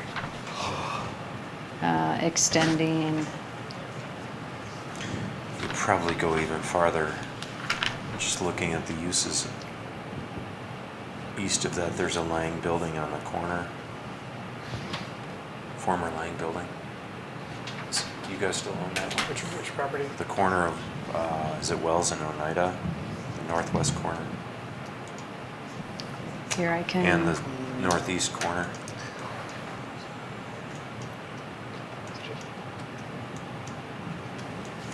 We can go into GIS here. There's two buildings, I think, laying at a restaurant in the northwest one. The other one is office. So this is where it starts to get tricky because you, the block anyway, if you look at it as a block, it starts to blend into the residential uses. And you go from, the one thing that I would be concerned with is you go from a 54 height limitation, which was recently adopted, down to the typical standard. There's a pretty big difference in height. So having it break at a street is kind of convenient, but I don't know if I think there's too much residential there. you got residential north, south, and east within that block area. Looks like CBD 2 covers the residential. West of Oneida. Yep. And CBD2 is intended to be transitional between commercial and residential. So it It is. just has a 10-foot setback, so it's not like you can't. It's So a maybe 10-foot, it's- I think one of the tricky things, someone did come in, is the 50% floor area ratio gets a little bit tricky because it's not 50% building footprint, it's 50% all floors. So if they have a 2 or 3 story building, 50% gets eaten up pretty quickly. It could be a 25% footprint or even less if it was 3 stories. And they would max out. So that's probably why it is CBD too, with the transition to residential. So it's probably zoned properly. So Amy, you talked about the potential for coming up with new zoning categories. So there would be a potential to go from, rather than just a CBD1 and a CBD2, introduce, 3 central business zoning districts, and maybe there's another one where it has height limitations similar to CBD2, but no setback requirements. Yeah. Yeah, when you look at that block where Daybreak is, down to that corner, is it a salon? I don't know what the use is on the corner of Oneida and Wells, but there's an alley that serves, that's still platted in the middle of the lots on Wells and the lots on Main.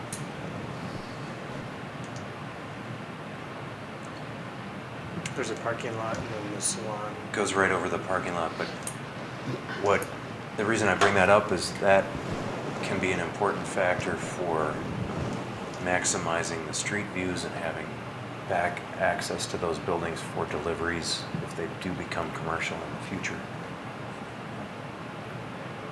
Where are you talking, John?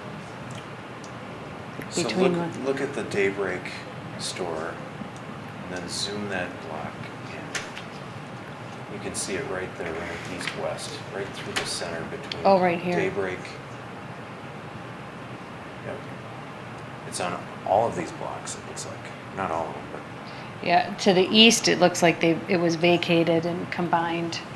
the alley is in place north of Main Street. So that's That's not a bad thing to have, that's what Belfry. I'm trying to say. And that can help if someone wanted to add density or rezone it to something of a higher use, at least you have that available. And that's that same block then, where part of that is CBD1. It does seem like it's probably appropriate to extend the CBD1 to the eastern Oneida Street. It's a pretty heavily used block, and you do have that option for an alley.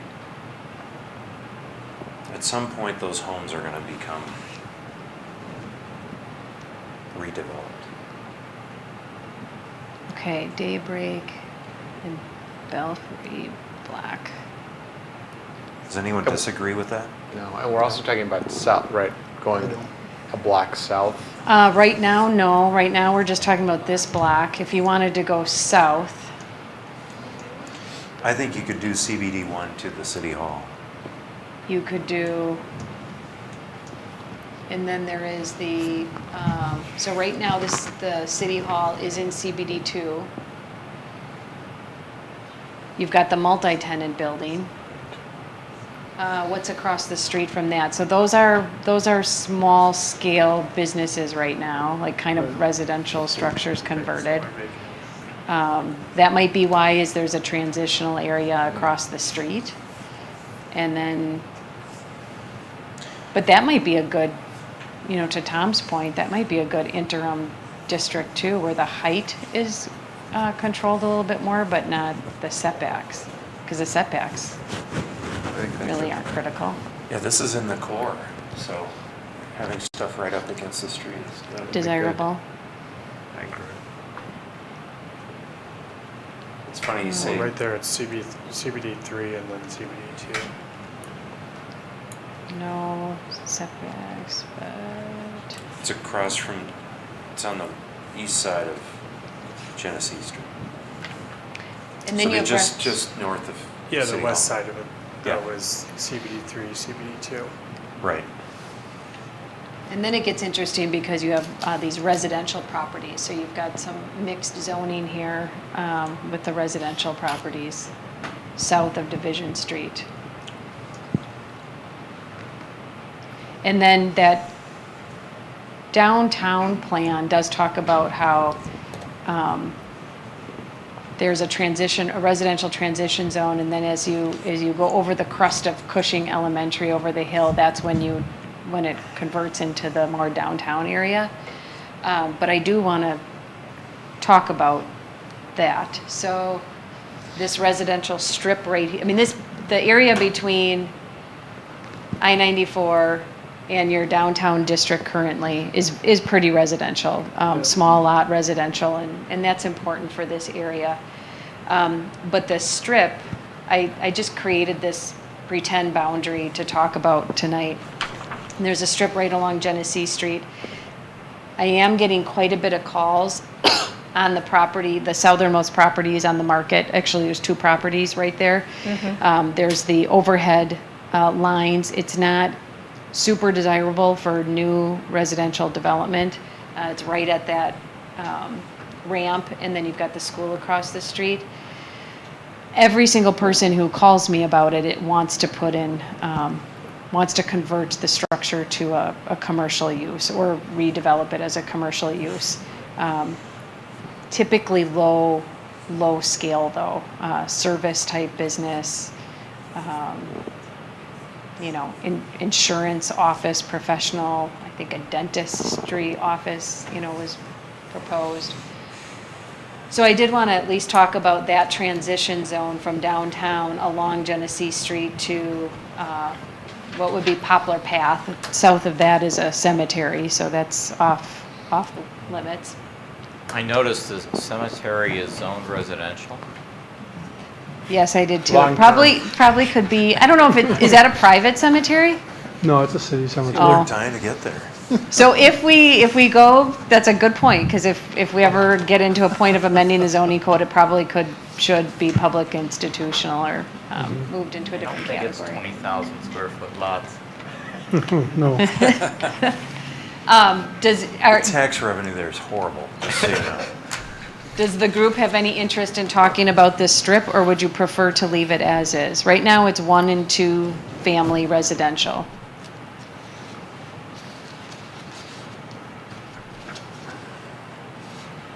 Amy, if that were to be converted over in the experience of planning, how does that transition work? Does that create issues as it Yeah, transitions it could. from commercial to business? Yeah, I think you have to be Or really careful. residential? Directly behind it are residential uses. So we did this, when I was at the county, we looked at the downtown Okauchee area, and we actually broke up a pretty small area into, I think, 8 different districts to address the neighborhood issue, the direct neighborhood issues. And there was one small zone that was residential only, but there was another zone as you come into downtown that is right now all residential, except there's one, if you ever go down there, it's a bait shop in the middle of it all with a house.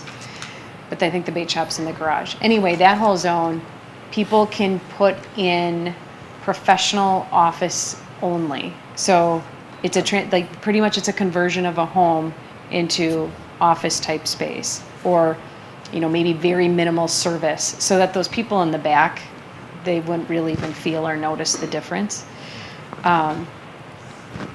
Or single family. So it was either residential or that limited office space were the only permitted uses, compared to most commercial districts offer. Do you increase setbacks on the back lot line then, or on the certainly adjoining?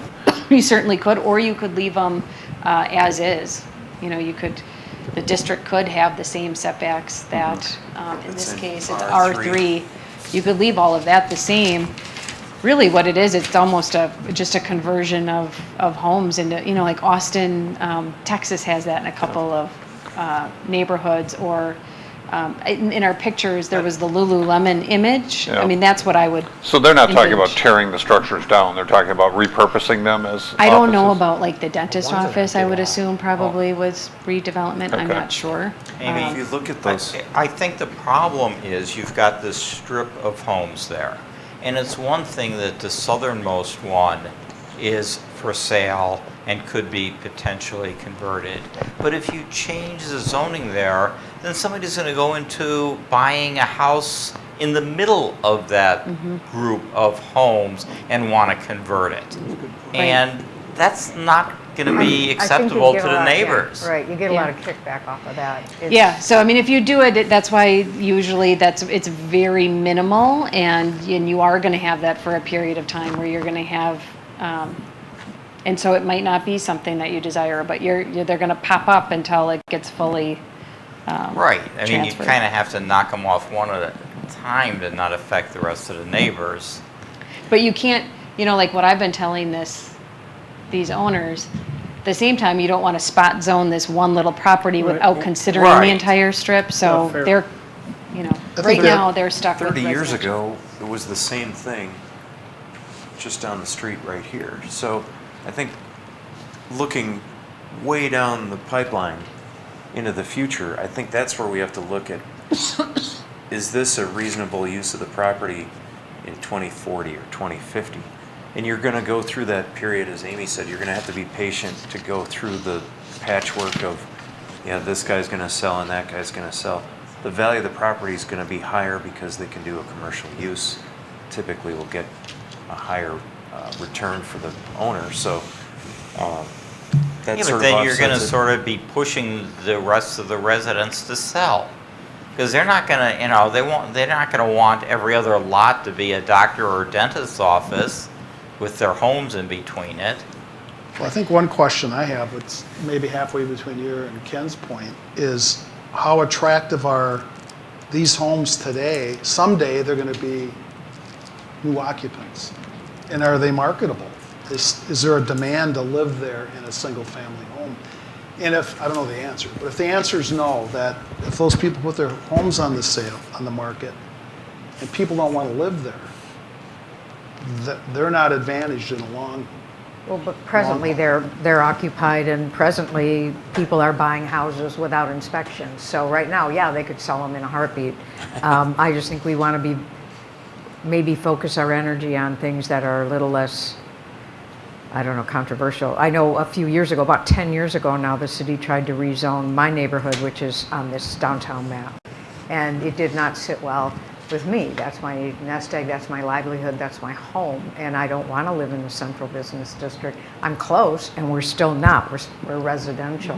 But there was a significant pushback to that. So I just think sitting here as an advisory group, it might be a good question. I'm not disagreeing with the idea at all. I just think that these are homes and people live there right now, and it's maybe not the best focus. It's certainly something to talk about. And we're going to run into this everywhere we go, because no matter what, there's going to be some existing use that's going to be displaced or bothered by that. We had that issue earlier tonight on Campbell Trace. You can see that no matter how you look at it, it's not going to make everybody happy. But what's the best for the city for the long term? That's what we're here to look at. So I think we have to look way down into the future.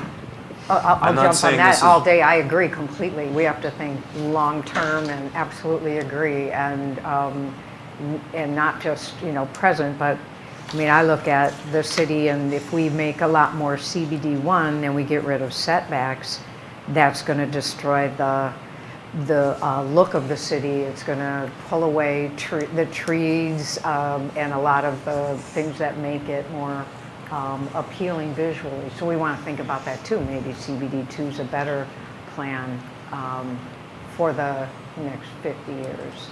This could be one of those areas that Amy had mentioned that your city engineer would prefer its own PUD. So you set up some visual standards for it. You have a set of guidelines that no matter who builds there, it'll fit a mold that will be a vision of the cities to say, this is what we want it to look like. This is our gateway to the city. We want it to be a nice runway into town. And you can set that tone versus just saying, let's make it commercial, let's make it office, whatever. Yeah, I mean, I would highly recommend, it's highly transitional, so if you wanted anything other than residential, I would recommend making it a fairly restrictive district with And limited. keep in mind, yeah. There's no parking, and Right. it's not like It could impact the it's not really a traffic. good place to necessarily walk to, so it's really like that one customer that may come and go into a driveway space, I would think. It Very is a minimal. rough area for anything retail, or you're right at the off-ramp. That is a Yeah. very busy, you Yeah, got when- customers coming in and trying to get out, Right. God help you. It's It's not a lot of an traffic. appropriate retail site. There's no No. question. I think office, a small office. Even office would be tough. Professional office spaces. It is Probably across the from an best. elementary school, so a lot of families, I would think, would want to live, they could walk across the street. True. Any other comments for now? You could also set up a PUD so it's residential and it has visual guidelines too. It doesn't have to be just commercial use. B1A looks like it covers both residential Mhm. and office. Small residential. Yeah, the only thing is in B1A, residential is limited to the owner or proprietor. I think it's meant to be a strong business district, where this, I think, would actually be prominently residential with the capacity or capability for limited business. Because almost the opposite of B1A. B1AA. Retail in it too. B1AB. Any other comments? Well, let's move it back up to the north. Anyone? Well, because I'm just gonna kind of, are we moving off of this and not discussing it further? For recommendations? Okay. A recommendation on that? No recommendations? I'd leave it as is. Okay, so then we're moving north into the CBD2 zone. We talked about, I'll just mark up this map, this kind of being CBD1, this potentially being CBD1. This is the city hall. You guys okay with the bank property right here being CBD1? Can you move the map to your other side so that some of us can see it better? Yeah, CBD2. sorry, it's very hard because we're all so far apart. It's hard for me Show to. this map?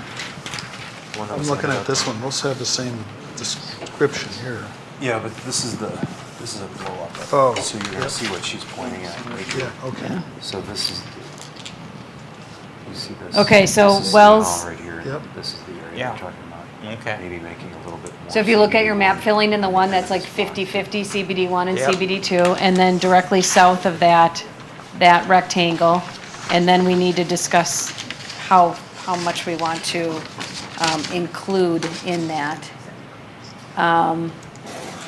Because again, then you get into this residential zone. That CBD2 makes it a pretty good transition to the, was it R1 or R3 to the south? We talked about leaving alone. Yeah, there's a, What's the difference between 1 and 2 designation? Setbacks One and is height. setback. And height. Okay. So CBD1 and parking? so where do you want the break point to be north of the bank?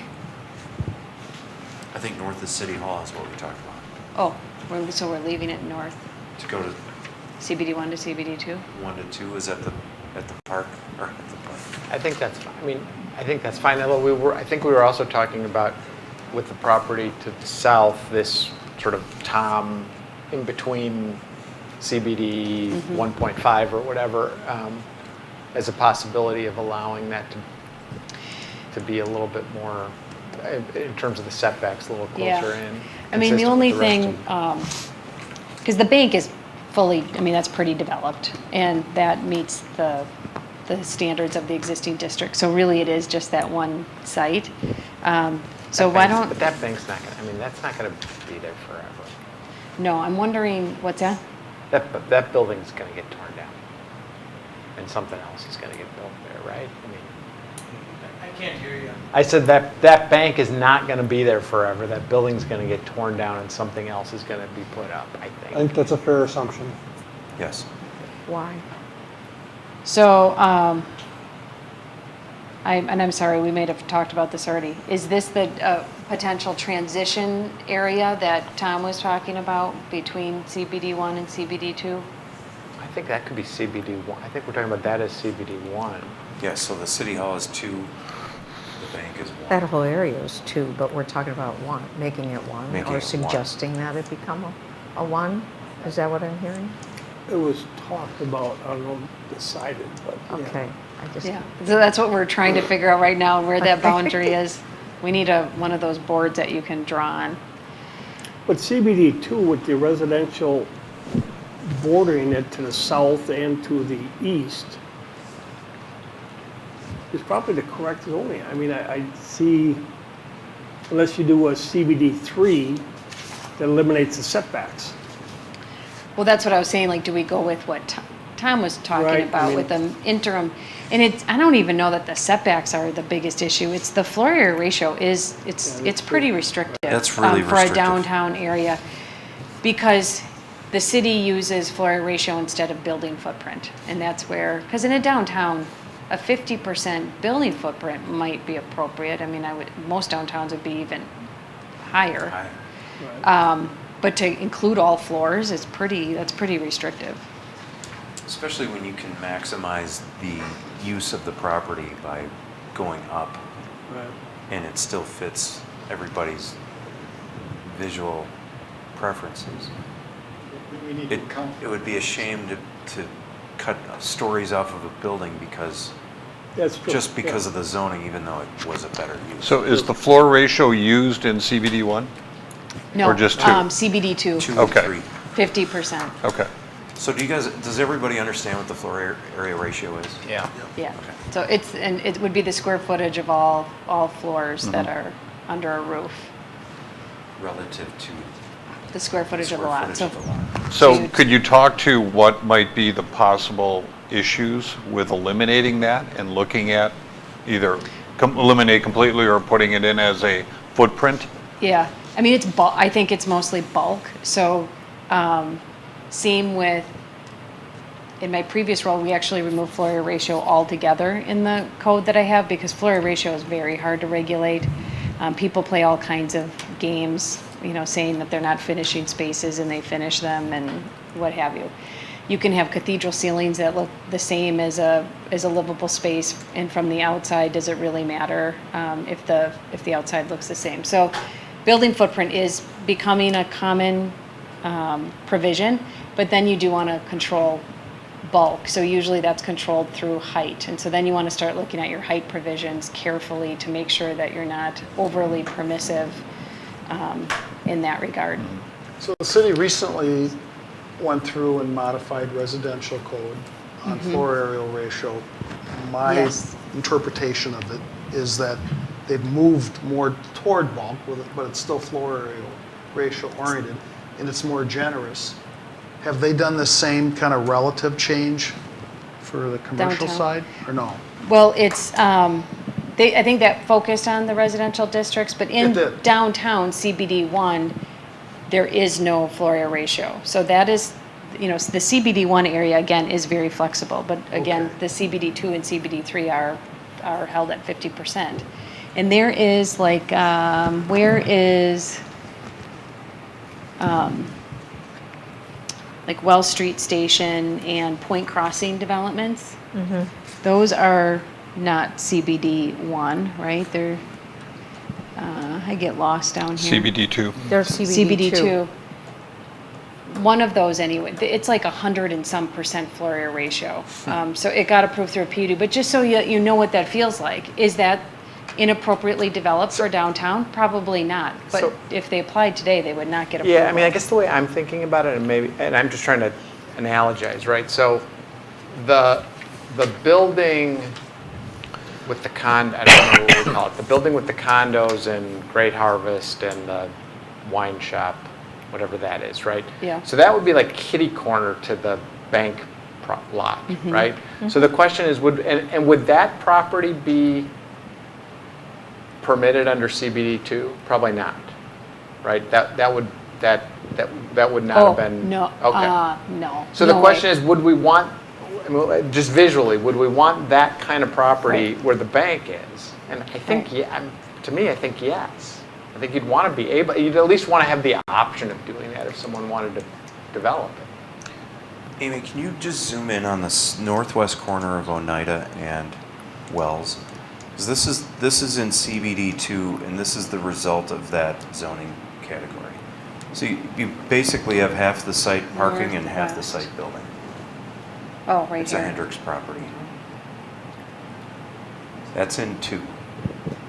So if that were CBD1, you could have that entire thing covered in maybe underground parking.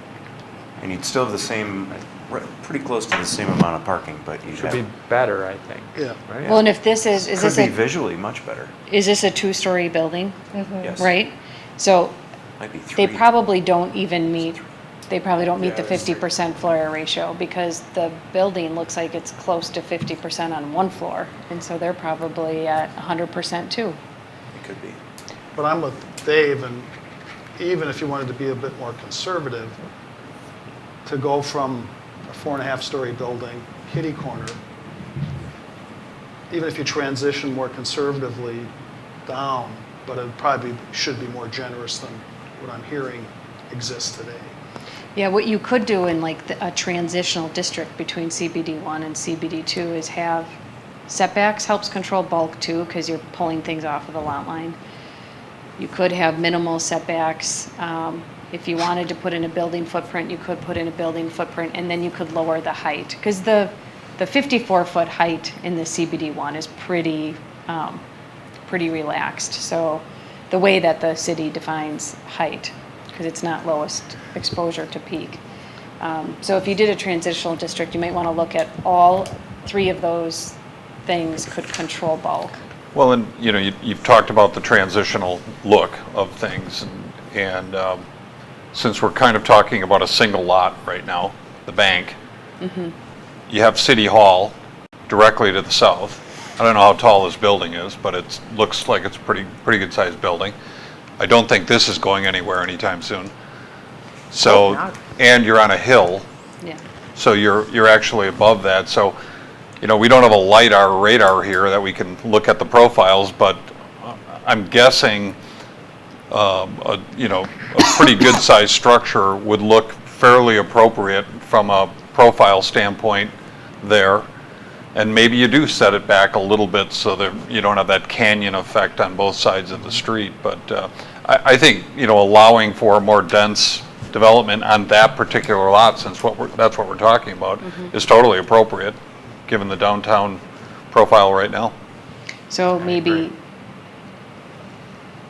just that crosshatch goes to even potentially CBD1. And I think if we're going to be looking at a few specific lots in that transition zone, maybe it is appropriate to explore that, a new district there, and for a few of these lots that it makes sense on. So I think what I could do, just get it, knowing a general idea, is when we come back to the next meeting, I can throw out like 3 options for you to consider for this transitional area, and then that'll help you understand which one to choose or tweak it however you want to. And I know Mayor and the administrator both suggested that when we come to that final meeting, we provide some options that you can then play around with. I think that's a good idea and a good suggestion. I'd also just want to point out that there's a bike path that we put in right along there too, on the north edge on Wells Street that we probably don't want to forget about. Mm-hmm.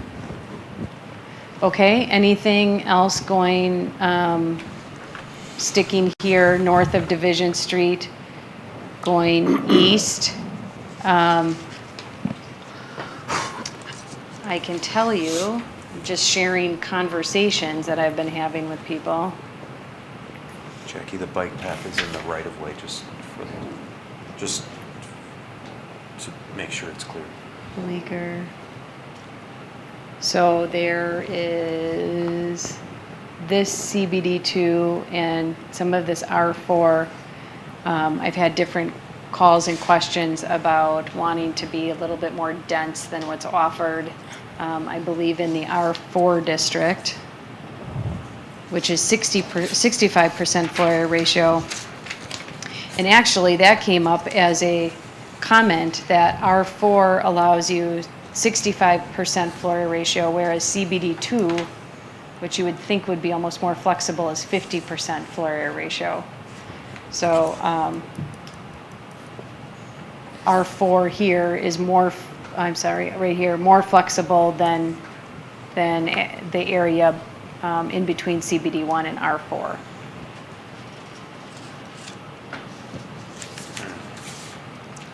So you may want to consider just floor area ratio in CBD2 in general,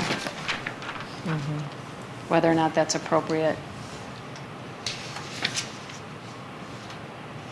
So the interest expressed there is single-family homes, but on smaller lots. Is that sort of essentially what? So you've got a bunch of individual lots. Because the one thing that's hard. Almost all those residential lots have been purchased to be developed in the future and are rentals now. Yeah, but so I think what's hard to visualize is, what if the entire block is combined into under single ownership and it gets redeveloped? Which could, that could happen in this area easily. So let's just say. And that was that's been mentioned. Let's say I bought all those lots and I wanted to do something between Lake, Wells, Oneida, and Division. I had that entire thing under my ownership, and I said I want to come in and amend the land use plan to allow for higher density and say townhomes, side-by-side townhomes down that whole stretch. How would you guys feel about that? I think it would be good use. And I think like right now, it's in CBD2, which is pretty flexible. So you could fit that in there pretty well. But it's that 50% floor area ratio again, where if you think about it, if you did a 2-story structure, that's a 25% building footprint in your core, pretty close to the core downtown. And if you did a 3-story structure, that's even smaller. This is another dimension to this whole thing, but when you add a PUD to this, can you do a PUD overlay in that and increase the floor area ratio? No. That's stuck. So what's in Delafield, you cannot increase the floor area ratio or open space. So the open space for a lot has to be, you can have smaller lot sizes, but then that same square footage of open space has to be placed in a common open space area. And same with these PUDs downtown. If you are required to have 4,000 square feet of open space on a lot, then per unit, you have to have 4,000 square feet of open space. But we So- could create something that has height restrictions and a higher floor area ratio, like a new zoning for that area, or recommend it. You can make recommendation, as part of this group, you can make whatever recommendations you want. But right Are you now, it's talking fairly. floor area, Jonathan, or footprint ratio? Floor area. Because, So if we could I get mean, rid why of do it- you need the floor area? If Yeah. you do a footprint area ratio and a height restriction, I think you're Yeah, we kind could of, just get rid of the floor area and just do a Yeah. footprint. Well, no, I mean, seriously, I think in CBD2, that's a very viable recommendation. I think that's a good recommendation. Otherwise, what you're doing, so usually in downtowns, honestly, they actually, codes force you to build vertically. They force you to go 2 stories because they want you to maximize the use of those areas. And so when you control floor area ratio, you're almost, you're So kind of bringing it down potentially, so. can you come back to us with some recommendations for zoning Footprint? that would include a footprint ratio and a height restriction? Yeah. 'Cause I think that would address everything we're talking about. I think a good analogy is Waukesha County, under Amy's direction, went around all of the shoreline zones and changed their whole zoning code to get rid of floor area ratios and do the footprint ratio. Yeah. And I will say that from a building community, it's been a huge sigh of relief because it was forcing people just to squish their houses down, and then they would squeeze spaces in, as Amy said, anywhere they could, in the basement, wherever.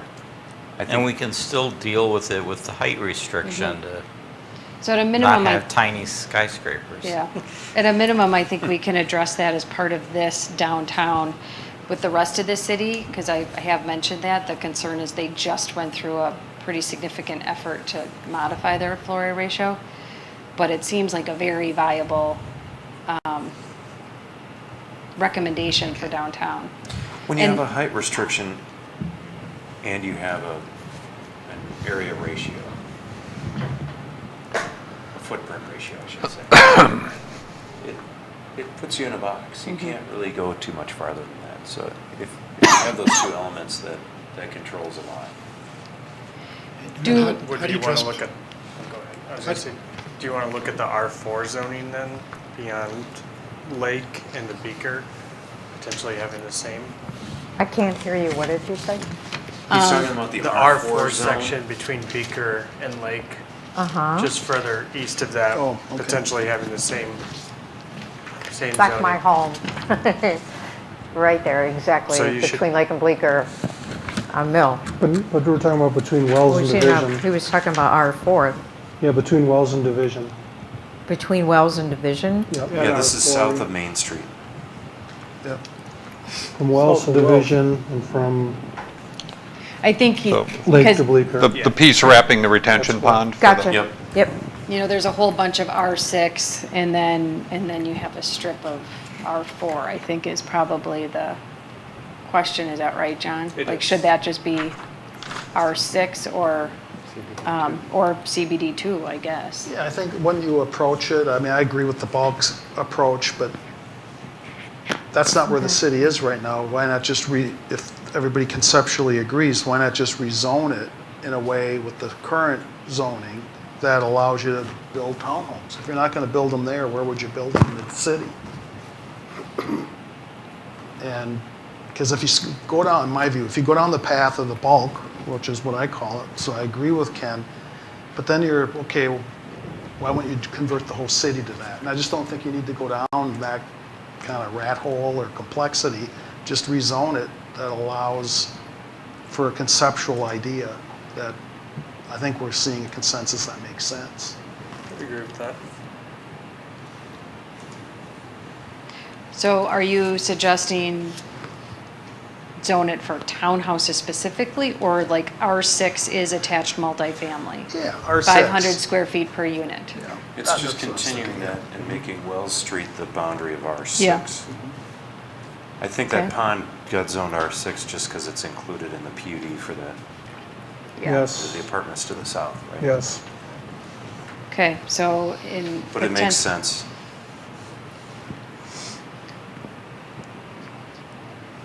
Okay. Any other areas that you would like to focus on downtown before we? Just one last question. If we're changing the floor area ratio and everything in that district in CBD2 for that area, we'll need to address the parking for that too, because obviously we're building wider, bigger boxes. Maybe, I mean, it depends on what building footprint you accept, but we can put that. Underground parking or parking on top, whatever. The only way you'll get underground parking is if you get enough density above it. Yeah, just because it's so It's expensive. a direct ratio. So CBD one, easier, Yeah. CBD two, maybe not. Underground parking is crazy expensive. And I can't remember, I'd have to look, but CBD one doesn't require parking on site. CBD two, I'll have to look. It may or may not. I will address that. Actually, can I ask a question about that? So that was one of the public comments made was raising concerns about parking. Has the city done studies? I mean, I know there's like traffic studies done on particular projects, but is there a shortage of parking in Delafield? I mean, because I like never seen the fish hatchery parking lot fully occupied, and that's a block away from downtown. I mean, I mean, I just wanted to understand how, if we have a sense of how real of an issue that is. I think we can, it could certainly be mentioned as a recommendation that the city review parking. I mean, what I can tell you is a lot of planners and administrators and municipalities will say that when parking is a problem downtown, that's a good thing. But there's obviously a point where now it's suddenly no more attractive because you can't find anything. But I mean, we could at least look at the parking and it be a recommendation. That's almost a whole nother study that would need to be I was just curious if that was a known data point. To that point, I think it's a good one. I mean, I think part of it's awareness. I can speak for myself. My wife and I drive to the Well Street Tavern. All those, it's too full. We go someplace else. Right. If there's a sign saying, parking available block and a half away. Right. There are 50 spots in the fish hatchery lot right now. And you can enter Well Street from the backside too, Yeah. But yeah, folks don't think about it. So I think it's a really good point. I don't know if there's a crisis or if people just don't have the awareness of the parking and or they don't want to walk the block and a half. We could have that late. If it's affecting the restaurants, they can get together and hire a valet service. I was just going to to say, take I'll the Uber cars them. over there. If you've ever been to Naperville, Illinois, they have zero parking. They have a parking garage, and it's full before the sun rises every day because all the residents park there. And people are parking a half mile down in these really cool residential areas. So if you have really cool residential areas, it's not a big deal to walk through them because they're cute and people like it. If you have to walk through some crazy way to get there, maybe it's not so fun. You've got some pretty nice housing along these streets. I'm sure Jackie doesn't want people parking in front of her house, but I don't mind. I actually don't mind. So get I that do get busy calls here from my in neighbors Delafield. during like the block party and stuff, but personally I'm like, ooh, there's a lot of people downtown. Well, and I don't know, I mean, John might not like this as a developer, but what some municipalities do is they charge fees at time of new development, where if you don't support parking on site, you pay the city or municipality a certain fee so that they can improve their own municipal lots within parking a mitigation bigger area. So, But as a user principle, fees though, too, right? I mean, I think we want less asphalt, empty asphalt lots certainly in CBD1, right? I mean, that's facing not the the road best, for it's not the sure, best yeah. use of that land is a parking lot. If we can figure out alternatives, I think it's better. there's a lot of street municipal parking lots. There's a lot down of here that people just don't get to. You don't think about. They could drive and find it. When you think about it, David, not only do we have that main municipal parking lot at Dopkins and Main, but you go a little bit further west and you got the fish hatchery parking lot, which is usually available. And then you go a little bit further west and there's the big parking lot at the sports complex, athletic fields and stuff like that. And the combination of those three parking lots don't get a lot of use. And there's also a perceived problem. And if parking ever was really a problem, I think this would help with the solution. But there's a perceived problem where a lot of the employees downtown park right in front of the buildings that they work at. And so if those businesses ever wanted to solve the problem, they could require their employees to park 5 minutes away. I do think there is an awareness issue on parking. The three lots you've mentioned, I've lived here 31 years. I was talking about Well Street last week. We ended up, my wife said there's a municipal lot behind these buildings. Who knew? I think, You know, like in West Town or downtown Milwaukee now, you see all of these signs that point to East Town, West Town, Third Ward. I think that would be helpful for parking. Yeah. Plus, it looks cool. It looks like there's, you know, activity and action here. Yeah. We have the same problem in downtown Pewaukee. We have the buildings across from the beach. Everybody wants to park there because the beach is right there. And then there's a municipal lot literally as closer than these parking lots that there is no direction to. And it's frustrating for us as an owner because people take up our spots and take up spots that paying customers can use. And then there's an empty lot behind it. So it's an issue. But there are ways to do that with signage and other things, direct people proper direction. Okay, so. Now that we got that. We got parking, signage. Any other areas east of Genesee Street that you would like to talk about? I think touching on CBD2 is going to potentially make a big difference down here. Anything west of Genesee Street?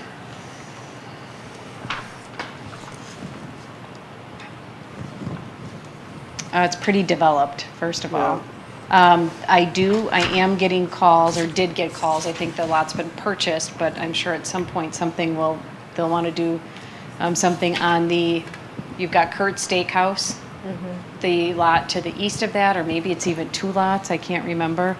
I've had a lot of requests when it was on the market for condominiums, multifamily, similar to what is directly to the east, which is R6.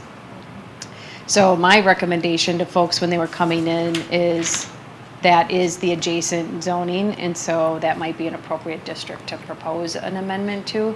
I have that's tricky because it's hard to know if folks are going to go in the direction of business versus residential or both.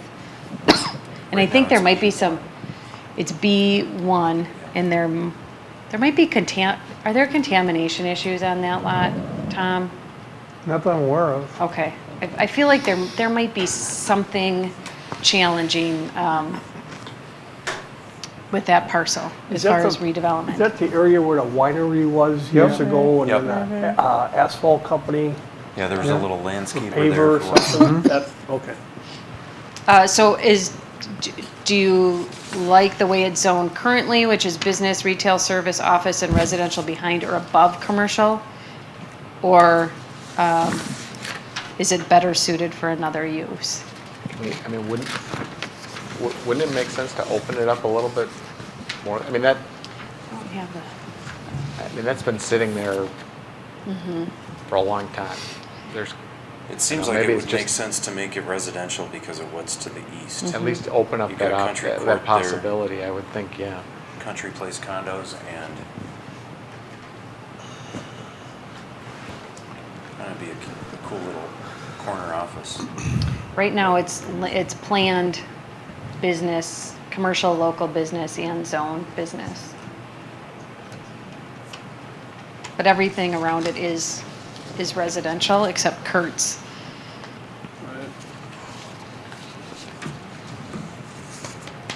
I think that could go either. I mean, that could go a lot of different ways. You could leave it and let somebody come in and make a proposal, or if you think it's better suited, go ahead and throw out a recommendation.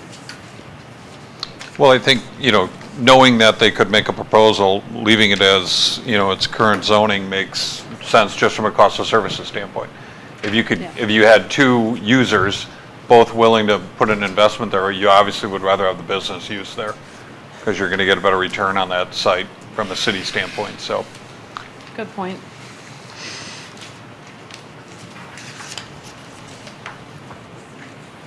Okay. Are we ready to move on to St. John's? We have 15 minutes. We're going to do this in 15 minutes.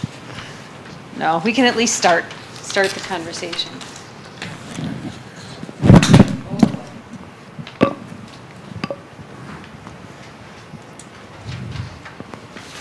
Okay, so correct me if I'm wrong with these boundaries, but I just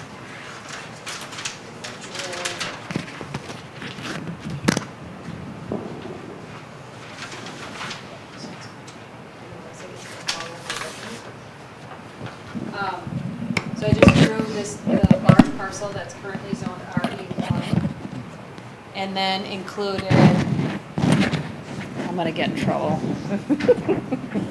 You will. Okay. So for discussion purposes, and John, if you could maybe chime in. It's my understanding a lot of this will remain under school usage, but we do have the zone that is R4 residential, and then RE1 is the large field. And then I have included in the boundary the property south of Exeter Street down to the river. Is that a fair boundary? Yep. Okay, so I would say for discussion purposes, we can stay within the area that's shown in red on your maps or on the screen. And just wanted a quick look at the land use plan. Or I think I have it on here. So the land use plan has it in the institutional district, although it is zoned that RE1, this part anyway is zoned RE1. At some point that is going to be, need to be amended on the land use plan because the way the plan reads, if ownership transfers out of a public institution, it does need to be amended.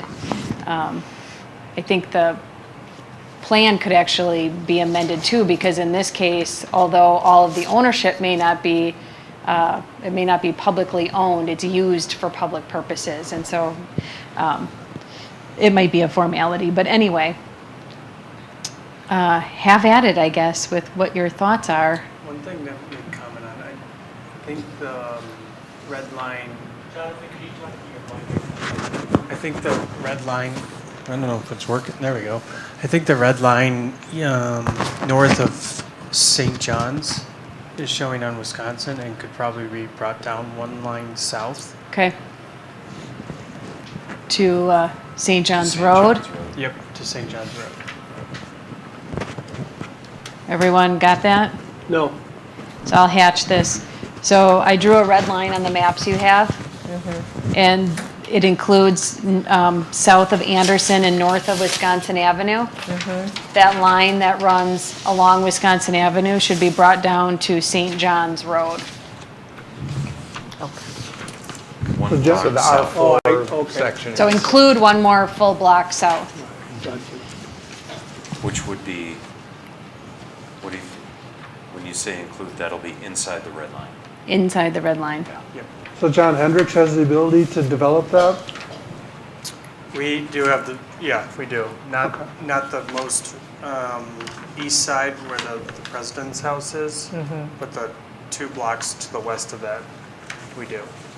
Okay, so should we leave the president's quarters out? I mean, whatever St. John, it seems to me whatever St. John still controls should remain P1 and everything else should be something else. Right? Which piece is the president's house? I'm sorry, I'm not familiar enough. Right there, just Right here? Southeast corner. This whole thing? Yep. Like that? With the whole thing square. I believe I'd have to look. You can come up here and So draw it too. Hendricks owns this property now? Yep. And we lease it back to St. Oh, John's okay. right now. You have the right at some point, under certain terms, We to have, develop it? they have the capability to purchase it back from us, but we also have the ability to pull parcels of land off from it and basically buy that from them and develop it. Okay. But the intention is to keep the school there for as long as they will be there. Yep, okay. So just going back to that downtown plan from 1993, because a couple of references were made, it does talk about the area near the river, including townhouses or medium-density multifamily. Access should be from Exeter Street, and then to develop St. John's as a PUD, just to keep that in mind. What it might be, and it would probably be helpful to, we don't need Hendricks's intent or plan, but maybe to help break this up a little bit. You've got your RE1 zone, but it might be easiest to just start over here on the east side with the area that's currently zoned R4 and then that southern block, it seems like it probably makes sense for those to both be of the same category. And then what is most appropriate? Well, I'd like to speak to that first from full disclosure. I'm down 2 lots from the northwest corner of the golf course area. The entire west line of the golf course is all residential, and the smallest lot there is just under an acre, 0.9 something. So any decision to rezone this would need to preserve the RE1 along the west line for all of these properties. There's like a dozen properties there, starting in the northwest corner, that's 2.5 acres, and then it's like, what is it, 1.5 acres, and then all the rest of them are around 0.99 to 1.1 in that whole subdivision. And the entire neighborhood would be totally opposed to anything of a high-density nature being built along the west side of that property.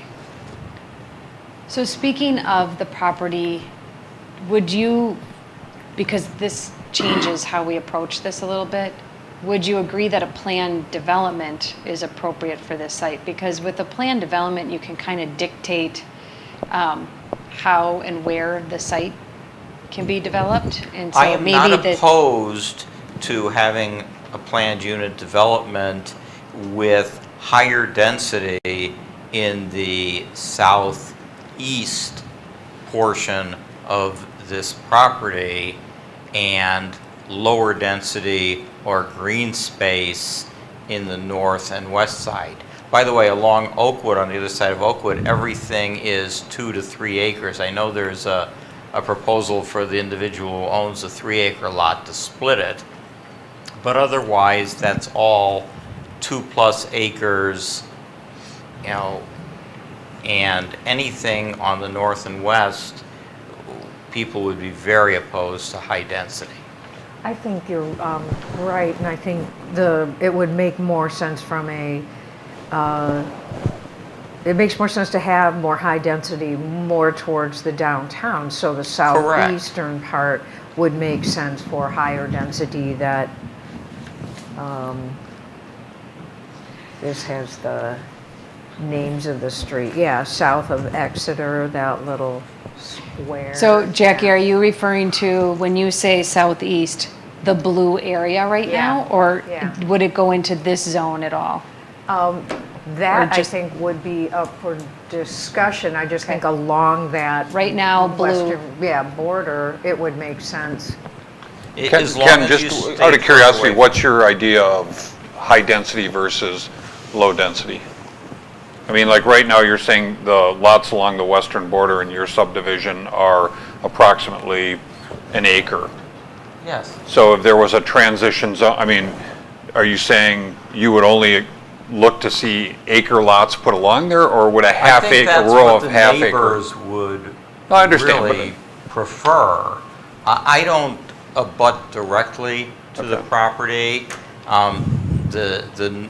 Along the north edge of the west line, the Henrys, that's a 2.5 acre lot, and then the next one is 3, and the next one is 4.5. Mm-hmm. So, and then the entire subdivision is all 1 acre lots essentially. But a transition has to occur at some point, and granted, you wouldn't want to put like 10,000 square foot lots up against 1 acre lots. No. But you might transition with half acre or 3/4 acre lots, just because as you get towards town, the density has to increase. Well, that may be, but the size of the lots on the west side doesn't decrease. These lots all the way down that subdivision are all 1 acre. Oh, I understand that. And then the lots farther out are 2 acres or 3 acres, and as you get closer to town, those lots, just by the very nature of getting closer into the center of town, get smaller as they come in. And I think that a transition going from west to east and from north to south makes sense. I can tell you that all of these folks in the subdivision would not be happy about anything in their backyard that was immediately adjacent that was less than an acre, unless there was some kind of, green space or berm or something, so that they aren't looking at quarter-acre lots right in their backyard. But if they were looking at nice half-acre lots, would they be as upset, or, I'm just trying to... I think that they would be less upset than quarter acre and Okay. a lot more upset than 1 acre. All right.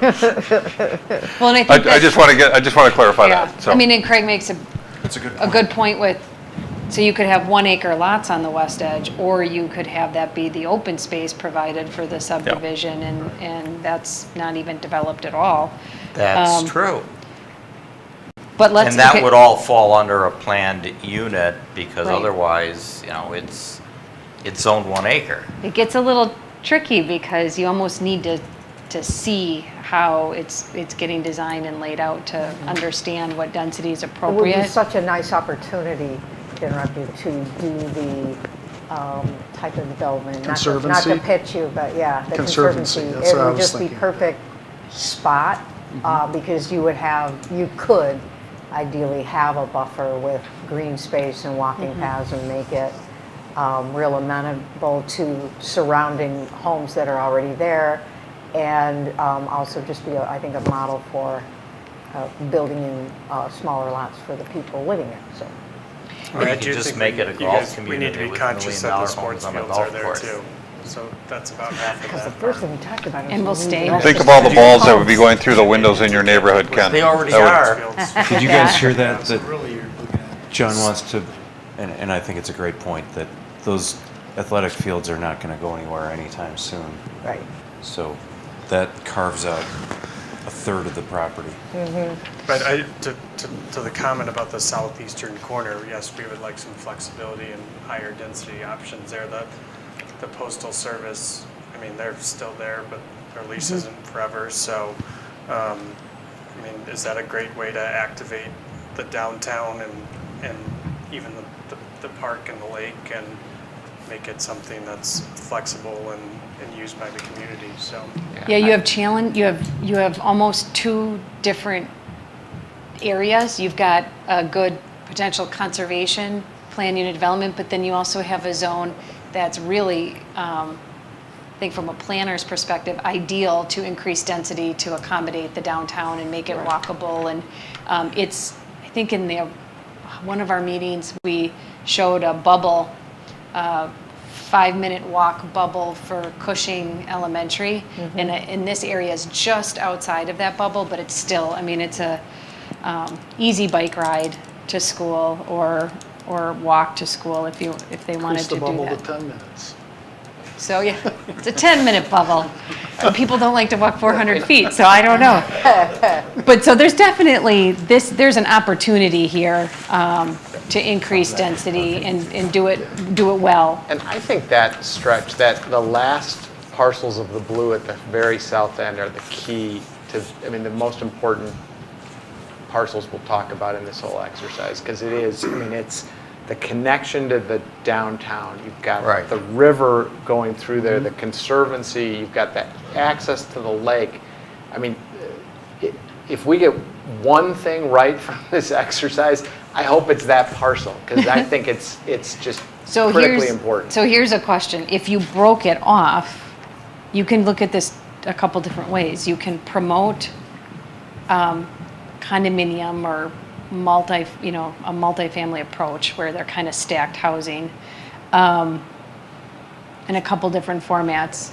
You can actually require, you could require it. You could say it needs to be so like the whole Okachi project we did, there's one big 10-acre chunk where it says you have to develop at 10 or even 14 units per acre unless you justify that you can't. sewer well doesn't work, or for some other stormwater facilities don't fit on the site. You have to justify you can't, because there's such limited space where this opportunity is available that you may want to almost consider the opposite of what you may be used to, which is limiting density. And if it's single family, I don't think, I understand the transition between the stuff to the west, but I really think we need to keep in mind that just because it's high density doesn't mean it can't be a cool neighborhood. Right. I think that's Drive a good point. down, drive down in Bayview, and those lots are all 6,000 square feet or less, and they're incredible houses. Yep. And everybody, all three groups really liked that one picture, which I believe came out of Middleton, where the houses were really close, but super cute. It could be townhomes, it could be row houses. And the other thing just to think about with that spot, we talked about in the first meeting, I think the lack of a town square, the lack of a central place, and I know, I know there's some improvements that are going to be required for Exeter Street, and there's going to be some work that needs to be done, but there may be some opportunity for public-private partnership to allow them to do what they need to do to develop that, but also maybe get a cool public spot. So if you as could part put of in it. the band shell, the open space, the parking, and a public pool, Well, you give them tennis you give them a courts, tip. and pickleball courts, because that's huge. Okay, so it's 9:32. And we started. I think I would definitely focus your thoughts on this area for next meeting. And then, since we do actually have a whole month, I will have materials to you. I am unfortunately actually going on vacation this week until next week, and then I'm going on vacation again, July 12th through the 14th. Can you call that unfortunate? Well, for you all, not for me. Good for you. I'm just trying to figure out how I can get you, I want to make sure you have those recommendations ahead of the meeting. So but because of those vacations, I think I'm going to have to tell you that I'm going to shoot for the 16th.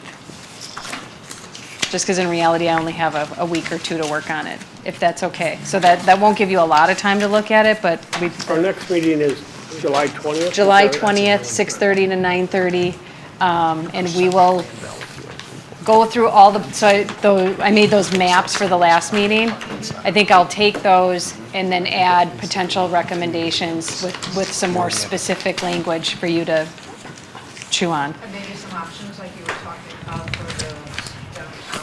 Yeah, and I think what we could do is start with St. John's, but actually move right into a recommendation for that and then move around the rest of the city. Unless we get to that and you feel like you need to think about it throughout the meeting, but. And then the good news is all of these meetings, we've had quite the introduction of something. I think we're done with that. We're done with telling stories and explaining information. We just go right into the maps. So that gives us an extra hour and a half of time. An extra hour and a half. And we're gonna have to be succinct Yeah, and. we're gonna have to be quick on this last one to fit it all in. It'll be a lot. But if you have those recommendations, It's doable. We can do it's it. gonna make it a lot easier. All right. Can I entertain a motion to adjourn? Second. All those in favor, do you need a motion and a seconder? So it was Jerry on the motion and Jackie on the second. All those in favor say aye. Aye. Any opposed? Motion carries. I've actually lived to Robert's Rules of Order. We don't have to have a motion.